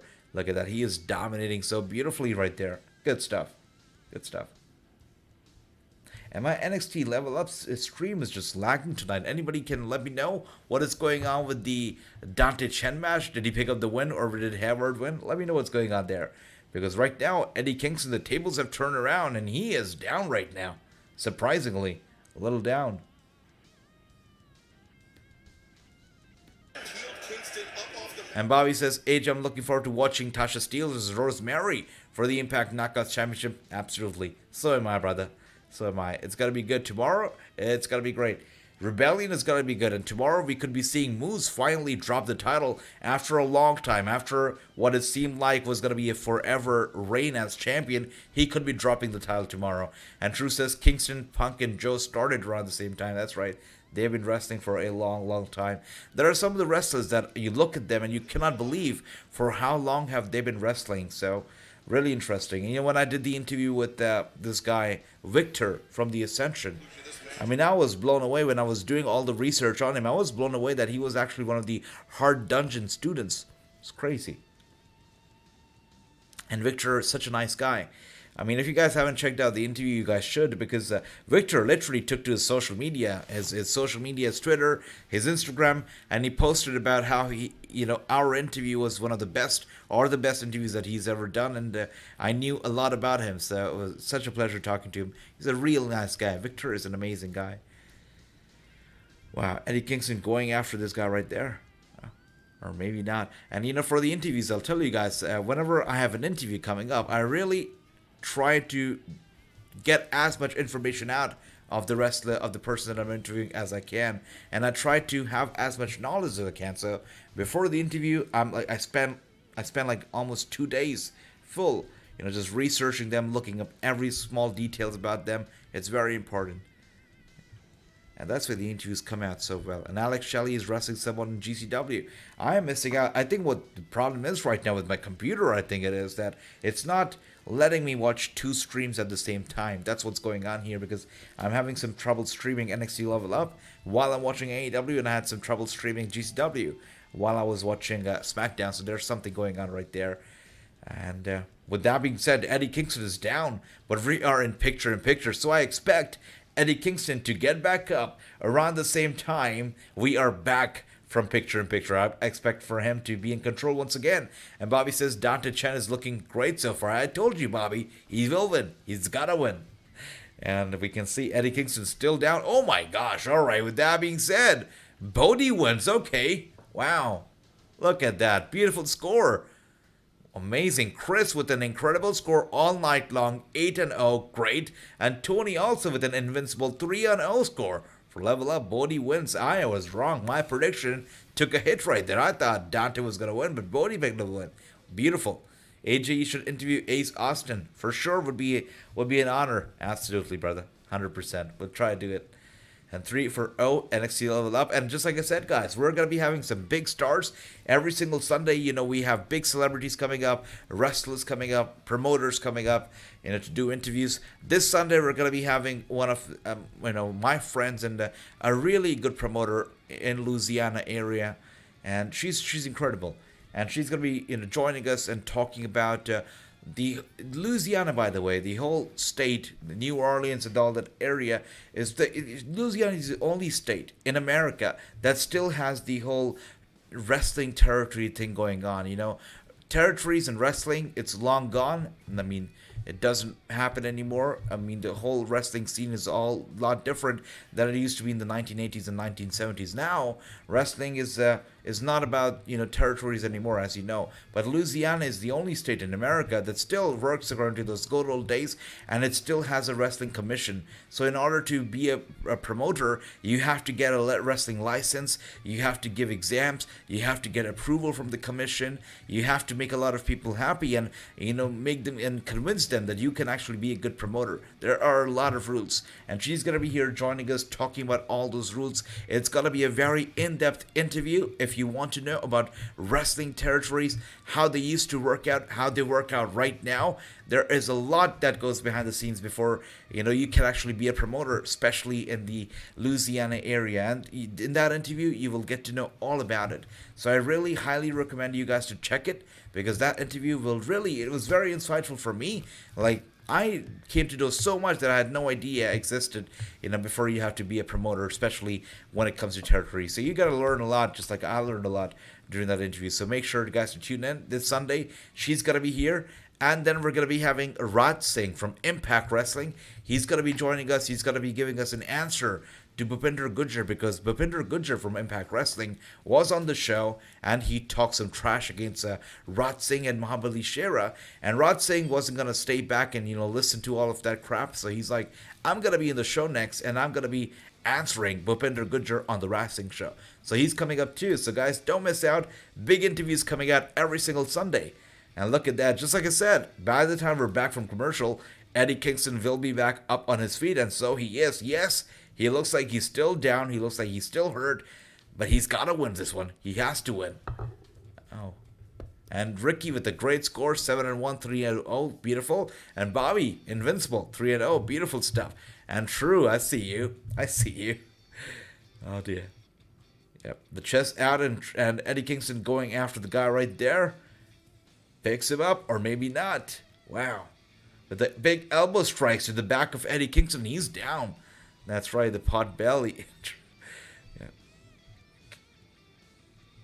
Eddie Kingston is actually on the receiving end of the offense here. I'm surprised by the way this match is going on here. Interesting, for sure. Eddie Kingston trying to turn this around. Gets his opponent in, or maybe not. No, actually he does not. He tried, but he did not. And Chris says, AJ, I know the interview just based off the hints. Oh my gosh, Chris. Shh.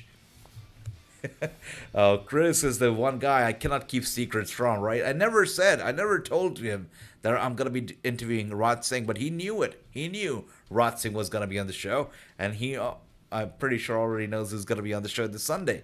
So interesting, Chris. Interesting. You're awesome. And with that being said, Eddie Kingston is still down. And his opponent still having the laugh right there. Eddie Kingston better turn this around quickly, because we are approaching, the latter half of the show.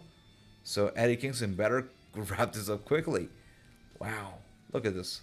Look at those big and quick stomps on the chest of Eddie Kingston as we speak here. Incredible. Wow.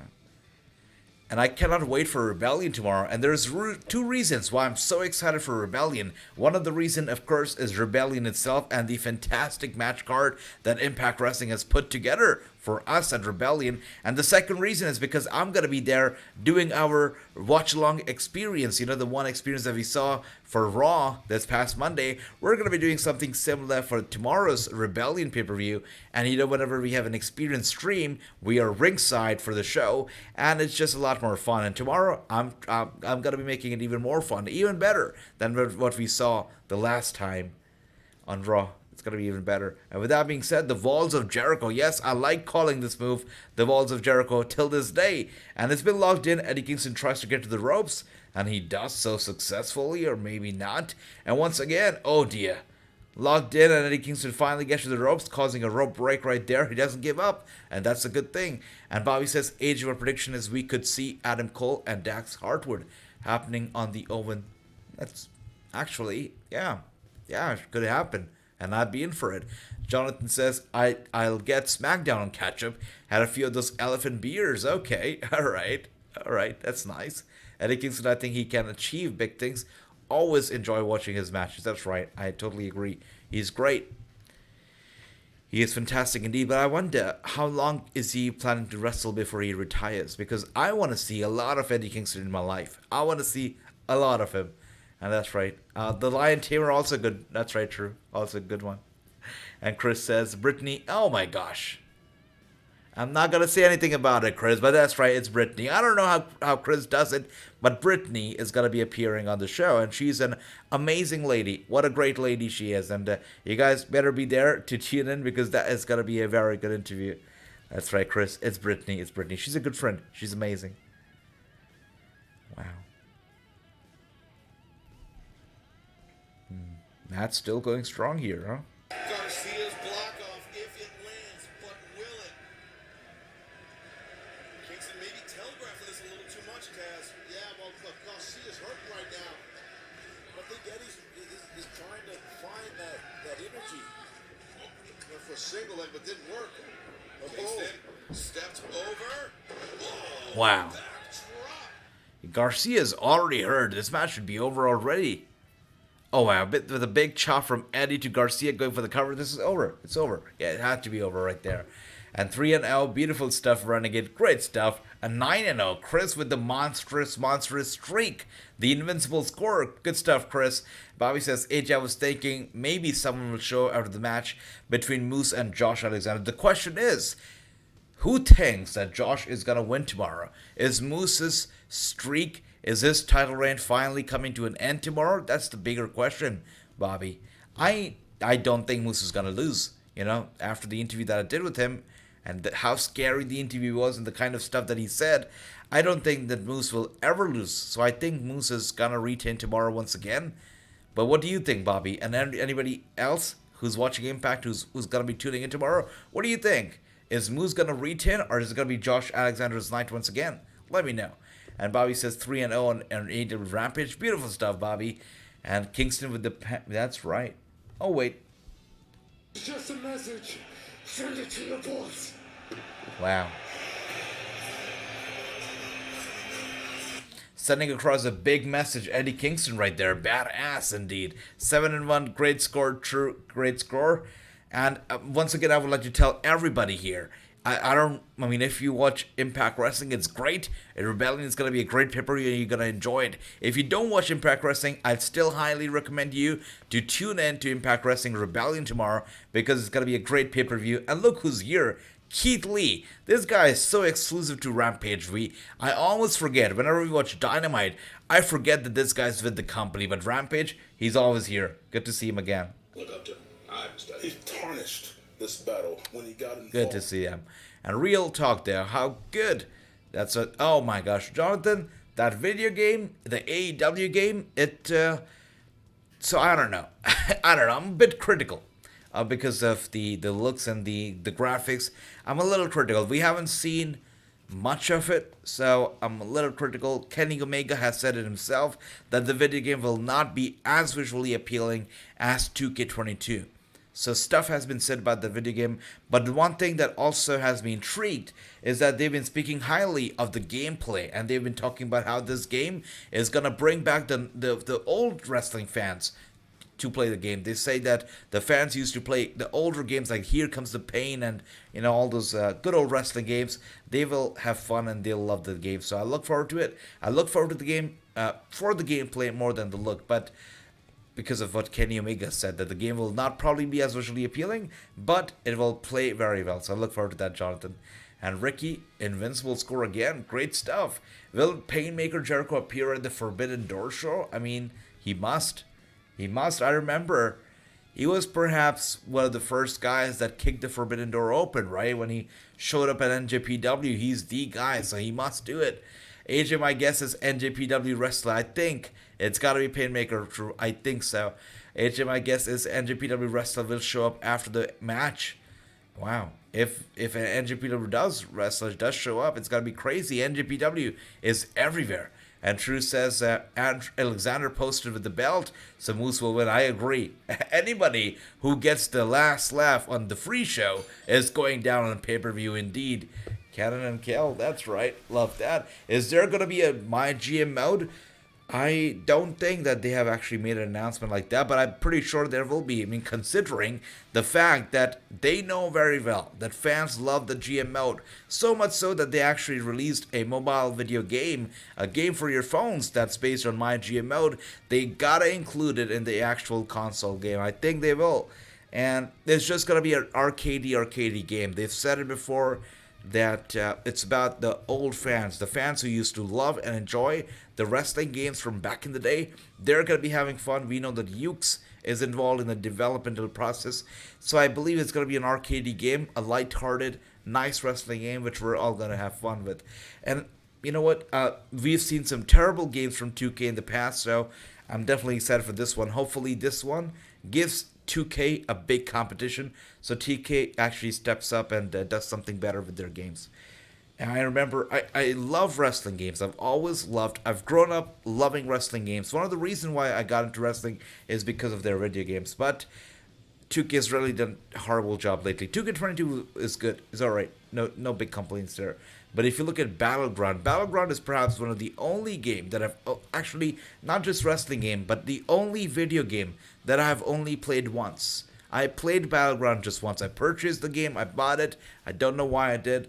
I played the game once and that's it. I never switched it on ever again. Terrible game. And 2K20, never bought it. So, yeah. I hope that, AEW just frightens 2K and they do something better with their games. And Cargill to win, but she will struggle in the match. I agree. True. I totally do. But who is the AEW GM? That's a good question, actually. Nobody is. That's right. Nobody is a GM. Good question. All right, with that being said, we're still commercial. This commercial is long, right? For sure, it's long. And Lance says, I've played so many old wrestling games. WWE's Day of Reckoning was my favorite. Yeah, I've heard a lot about Day of Reckoning as well. Sadly, I only got into wrestling games or wrestling in the years 2007, 6, 8. So my first, legit console game from WWE was actually SVR 2008, SmackDown vs. Raw 2008. And I loved that game. I loved, the one thing that I loved about the game was the playlist, the track. The soundtrack was so good. I would recommend you guys, whenever you get some time, whenever you're available, when you have free time, go to YouTube and look up the WWE SmackDown vs. Raw 2008 soundtrack. You're going to love it. I'm telling you, you love it. Look it up. And WWE All Stars was good. That's right, true. All Stars was so good, man. I remember the PS3 days and All Stars. THQ did magic with that game. So good. And I thought Battleground might be similar, but no, it was not. Battleground was terrible. The controls were terrible. Marina Shafir says Jade Cargill. That's right. It's got to be good. And look who's here. Oh, wow. The band is here. We see Britt Baker, Hayter, and Tony Storm. He's on your right side. Shut up, Britt. Aside from the AEW Women's Champion, what exactly have you done? Have you ever left Pittsburgh? Ever thought? Is it just me, or do I see, or does everybody here see Hayter as a future star? I mean, I feel like Hayter has everything, all the boxes checked. In-ring talent, check. Facial expressions, check. The height, the size advantage, check. I think she's got all the boxes checked. The looks, check. The personality, everything, she's good. I think Hayter could definitely be a future star in the company. Anywhere, not just in AEW, but even across the board, she could be big. Hopefully, she gets the spotlight and hopefully the fans get behind her because I see her as a big thing for sure. And Glenn says SmackDown vs. Raw, best game ever. That's right. So good. So good. One of the last good games as well. Yeah. Last commercial break of the night. That's right. That's why it's so long. Such a long commercial. I remember the Undertaker versus Boogeyman Road to WrestleMania. Whenever you talk about Boogeyman, there's so many memories of him. So many of them. One of the memories I have of Boogeyman, I clearly remember, is when Donald Trump asked Boogeyman to bring him a sandwich when he was backstage in the locker room. I remember that. Funny. Boogeyman's a funny guy. Hayter, Storm, and Baker. That's right. Jamie Hayter. And I see those big eyes of Bobby. Love that. And we're going to be getting the Dax Hardwood versus Cash Wheeler match next week. And it's super interesting. Why would they have these two face against each other? Not too sure, but it's definitely some interesting and intriguing storytelling, some intriguing booking. Got to be looking forward to next week and wonder why did they decide to, have these two face off against each other, and how does the match go down? It's got to be interesting for sure. Wow. And we're also begun seeing Lance Archer versus Wardlow. Lance versus Wardlow is also going to be taking place next week, so that's going to be interesting too. But up next is going to be Jade Cargill versus Marina Shafir. Marina is got to be losing this one, sadly. And Jade, again, I say this every time I see Jade Cargill on my TV screen. I'll say it again. Jade Cargill needs to let go of that manager, because that manager needs a manager to book himself well, because that guy is no manager. He should not be speaking for Jade Cargill. These two, yeah, it's not a match. It's not a match for sure. I'm pretty sure if Jade Cargill was on Tinder, on Tinder she would swipe left on this guy. She would never pick him for sure. So I don't know why is he even the spokesperson of Jade. No, it doesn't work out. Rain from the ceiling. The plan is in place. Plans, Mark? Yeah. Problems don't care about plans, Mark. Problem. I'm the problem in this So, division. You're gonna have I love Ronda Rousey, right? She's also a big supporter of Wrasslinews, so I have extra love for Ronda Rousey. But Marina Shafir is selling the facial expressions better than Ronda Rousey has been able to. And Marina Shafir, actually, when she did that little promo right there, the little interview, it seems like she's better on the mic, and she's got to be better on the mic than Ronda Rousey is. So kudos to Marina. Let's see how this goes down. And Jason says, does AEW swerve us tonight to put the belt on Marina? I would love that, Jason. I would so love that, but I don't see it happening. But I would love that so much. And True says, it's time for the main event. That's right, and it's time for the problem. Ow, they're branding her as the problem, and out comes Marina Shafir. And she's looking good. Yeah, this is great. She is great. She's got to be the Ronda Rousey of AEW for sure. The attraction. 100%. The serious competitor. I cannot wait to see all the dream matches with Marina Shafir in AEW. Especially Marina Shafir versus Paige Van Zandt. We know Paige Van Zandt, even though she's she looks all delicate and she looks all nice and beautiful, but she is a badass and she can go crazy when it comes to fighting. Not just wrestling, the fighting. I mean, with bare knuckle fights and whatnot, the MMA. Paige Van Zandt is brutal, and so is Marina. So I would love to see a match between the two in AEW. And Goldberg versus Austin Theory for the US Championship is a dream match, Mustafa. Sure, let's do it. Goldberg, take the title away from Austin. I wouldn't mind that. And look at the big eyes of Bobby. Love it. AJ, you notice Rampage is back on TNT and defending the TBS title. That's right. Oh, it's because of the networks and how they're together in the same bed. So, yeah, that's right. And look at that. The club, the friends are there, right there. The ringside. Watching this match. This is cool.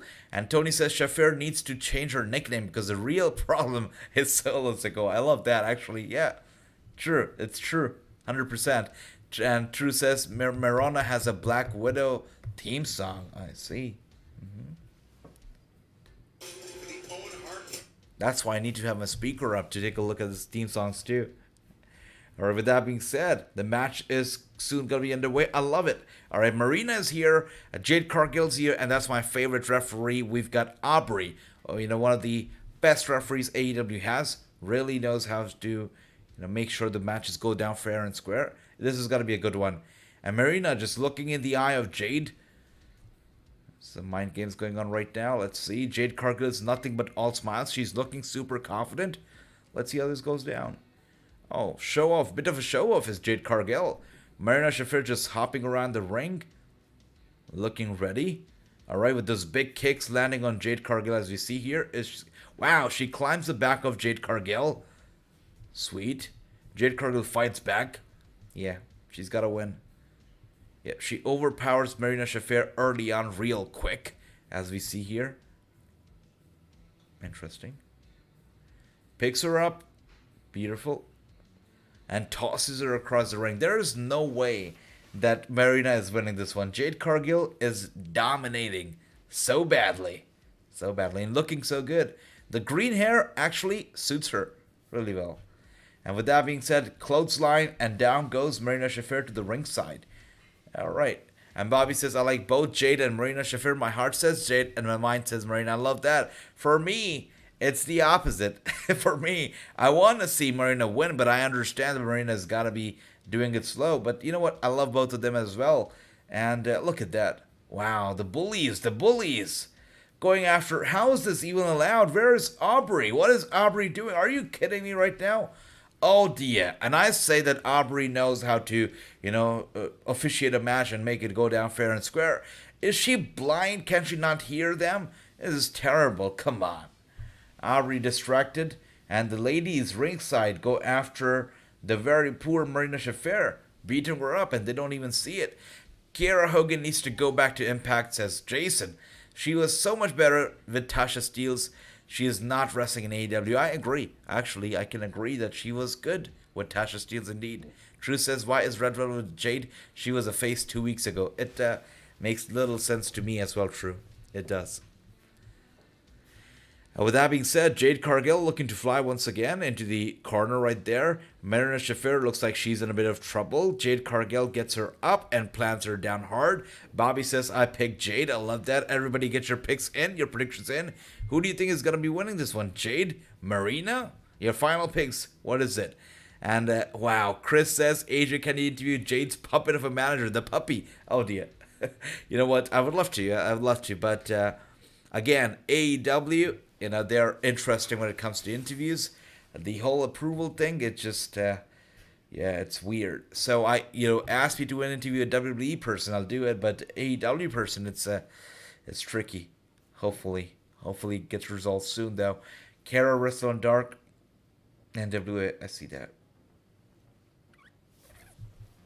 And with that being said, guys, Marina Shafir locks in the headlock right there. Jade Cargill's momentum kind of slowing down right there. Yeah, it is. She tries to counter, but Marina Shafir is not letting go of the head. Locks it in tight and hard. Jade Cargill is looking to... And she does it. Slams her down hard, using all her strength to get Marina down. Slams her down hard. Going for the cover. 1, 2, and a kick out from Marina. And Jade looks a bit bothered right there. And with that being said, we are back to picture-in-picture, right? We thought that was going to be the last commercial of the night, but no. We still have some picture-in-picture. Good stuff. With that being said, we are 9 minutes away from the show going off the air. So I guess, hopefully, this is going to be the last commercial break. That's very true. This has got to be the last one. The last one, finally. And as we can see here in picture-in-picture, Jade Cargill is loving it. Because she is on fire, and she's dominating right now as well. Good for her. And Marina Shafir is struggling to get up on her feet, and Jade Cargill is doing push-ups to prove her dominance. Wow, just such a show-off right there. AJ, maybe Angelina Love's opponent is MJ Jenkins.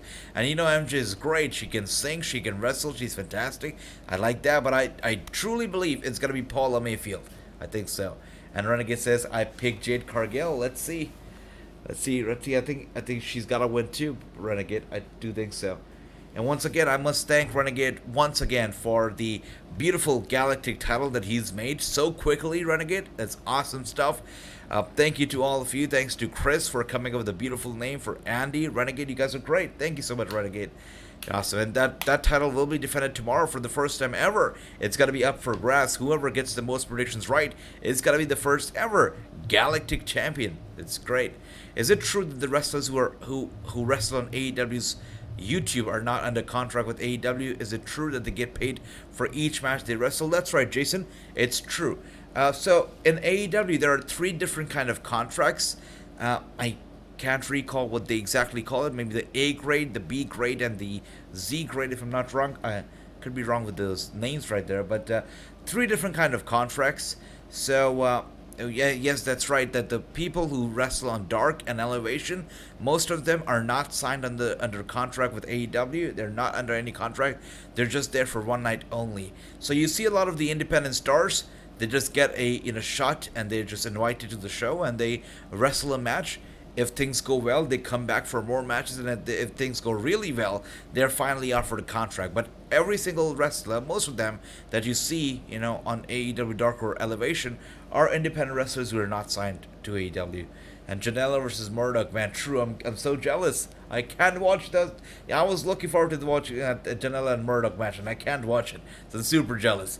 AJ, can he interview Aubrey Edward or Baron Corbin or Crimson? For sure. I would love to interview Aubrey, 100%. Thanks for that. Or Shanky and Saurav, that's right. Did Jinder Mahal already, so Shanky, not too far away. AJ, it depends if NWA taping's a match between... That's right, Bobby. Let's see what happens right there. And with that being said, we are still on picture-in-picture. It's been a long picture-in-picture break with a big suplex right there from Jade Cargill once again to Marina Shafir. And Marina Shafir has not been able to defend herself so far. And Jade Cargill has been dominating Marina Shafir on the receiving end of all the offense here. With that being said, we are about 5 minutes away from the show finally going off the air. Anything can happen in these 5 minutes. Marina Shafir can possibly turn the tables around. I doubt it, but let's see what happens. And with the kick from Jade Cargill to Marina once again, just bullying her as we speak here. Yeah. Jade Cargill just is dominating, brutally dominating Marina. Marina looks like she's hurt, trying to get back up, and she does, and she gets Jade Cargill down. Interesting, with a big kick to the back of Jade Cargill from Marina Shafir once again. Wow, she looks dazed as she's walking there. She looks a bit dazed. Grabs the leg of Jade Cargill. Wow, and going after the leg. Look at that. That kick. True, I felt that kick, brother. I did feel that kick. Look at that. And she is going after the left leg of Jade Cargill, as we see here. Jade Cargill begging for mercy, or is she not? Wow, she actually decided to kick Marina away with using her right leg, and Marina dodges that and is going after the leg right there. Interesting. AJ, I would like to see Homicide versus Blake Christian. I would love that. Homicide Blake would kill it, brother. Absolutely. And with that being said, Marina still going... Actually, no. Wow. No, not yet, because Jade Cargill somehow makes it to the ropes, causing a rope break. So now this could be the time that the tables turn around, and Jason says Marina has Jade in the submission. Come on, Marina. That's right. I want Marina to win too, but it's unlikely. And as we see, oh my gosh, don't tell me she's gonna do... Oh, wow. Wow, she slams the leg of Jade Cargill hard into the ring post, and Jade Cargill cannot take the pain anymore. She collapses to the ringside, and as she gets up, she's limping. She's limping, you know, ringside right there, trying to get to the ring. Marina goes after her once again. Chris, no, don't say sorry. I must say thank you. Everybody, whenever you have interview ideas, show suggestions, let me know, and I'll do it. Thank you, Chris. You're amazing. I should say thank you. You should not say sorry. And with that being said, with a kick to Jade Cargill once again, and Jade goes down into the table. Marina very smartly rolls into the ring and rolls back out, you know, forcing the referee to restart the count out. And she's beating up. That's right. She really is, brother. She really is, true. Such a waste of popcorn. That's right. It's gotta suck, right? With that being said, Jade Cargill is once again in control. Boot to the face, indeed. Kiera Hogan and Sky Blue and Diamante doesn't have an all elite package graphic. I think Kiera Hogan is all elite for sure. But there's the thing, they gotta have a graphic if they are, like, you know, signed to a contract. But look up on the website. If you see their names, it means that they're signed to contracts. Pretty sure they are. But let's see. Marina Shafir grabs. Wow, she goes down. Wow, this is interesting. So Jade Cargill, she choke slams Marina Shafir onto the table. And the table, I don't know where do they get these tables from. I don't know. These are very good quality tables, because the table does not break. And Jason says Jade just made a mistake once she tried. That's right, she did. And she actually threw her on the side of the table, not the middle, not the center. Had she thrown Marina in the center of the table would have broken. It would have given up in two pieces. But the side, not so much. The table's still intact. AJ, you should have live with Chris Adonis. That'd be interesting too. I'm screenshotting this because, you know, I want to make all these things happen. Hopefully in the future. The near future, that too. Alright, with that being said, let's take a look. Alright. And Jade Cargill was going to go for the cover right there. Marina Shafir turns it around and going after the injured left leg of Jade Cargill once again. I'm pretty sure that Jade Cargill will be able to get to the ropes in no time. Is she going to be able to do it, or is she going to tap out? Jade Cargill's got to make it to the ropes. She's got to do it. And she's trying to drag herself to the ropes. And with those big and heavy kicks to the face of Marina. And Marina very smartly also grabs the other leg of Jade Cargill. She slows her down and has the submission hold locked in on the left. Oh my gosh. And once again, Jade Cargill going with the big kicks to the face of Marina. Big kicks. Marina is got to be taking a lot of the damage right there. Yep, she's down. She's down. With that being said, that's right. Renegade says it right there. Chris says it, and I see it now as well. Jade Cargill wins. You guys, Invincible scores. Look at that. Renegade Invincible 4-0. True 8-1. That's beautiful. Bobby 4-0. Beautiful stuff. 10-0 from Chris. 30-0 Renegade. There you go. I love that. I love that. Your prediction, Tony, was right. All of you were right. With that being said, we have a winner. That is your TBS champion. Still your champion, Jade Cargill. 30-0. Look at that. Are those dollar bills flying everywhere? Good for them. Good for the fans right there. Nice. She is money. She really is. Who is the next challenge for Jade Cargill for the TBS Championship. I think Goldberg, because at this point, it's gotta be Goldberg. She's pulling a Goldberg on all of us right now. 30-0, look at that. And Gary says, solid 9 out of 10, the best hour of wrestling. That's right, SmackDown indeed was a very big appetizer for us tonight. And Rampage was the main course. What an incredible night. Yeah, Rampage made our night. It was a good show. We got a very nice match between, it was a decent match between Cole and Ishii, and of course this one right here, Marina and Jade, was the money match. It was a great match. And once again, guys, I'd like to thank all of you for tuning in. I hope you all had a good night, had a great time watching the shows with me, as much as I had watching the shows with all of you. You're the best. And Ricky says, a 10 out of 0 and 4 out of 0. Great stuff, Ricky. And Chris says, I rate NXT a 5 and Rampage an 8. Beautiful. 8 out of 10, 7 out of 10. Great stuff. So I guess the average rating so far is about an 8. Great. So we got a 9, we got an 8, we got 2 8s, we got 7. That's right. Average rating is 8 so far. Great stuff, guys. Great stuff. 8.5. I love True and his very precise rating. 8.5 is beautiful. I love it, brother. I love it. You guys are the best. Great stuff, guys. I hope you all have a good night. You all take care. Get some rest, because tomorrow is going to be a long day. We're going to be watching Eve, Riot Girls of Wrestling, for the first time ever. I'm going to be watching their promotion. Let's see how this goes. You know, they are kind enough, and they show up when we're live. They show up once in a while, and they, you know, they said that we're having this show, and I said, you know what? You're having this show, a big pay-per-view for yourself, so let's do a watch-along for the pay-per-view. So we're going to be watching the Eve show tomorrow, and we're going to be watching Impact Wrestling from ringside. So it's going to be a lot of fun. And Bobby says NXT Level Up 10 out of 10, and Rampage 10 out of 10. Beautiful stuff, 8 out of 10. Great, guys, great. You all have a great night. It was a pleasure once again to watch the show with you all. As always, I'll see you tomorrow. You all have a good night. Enjoy the rest of your Saturday night, and I'll see you all tomorrow.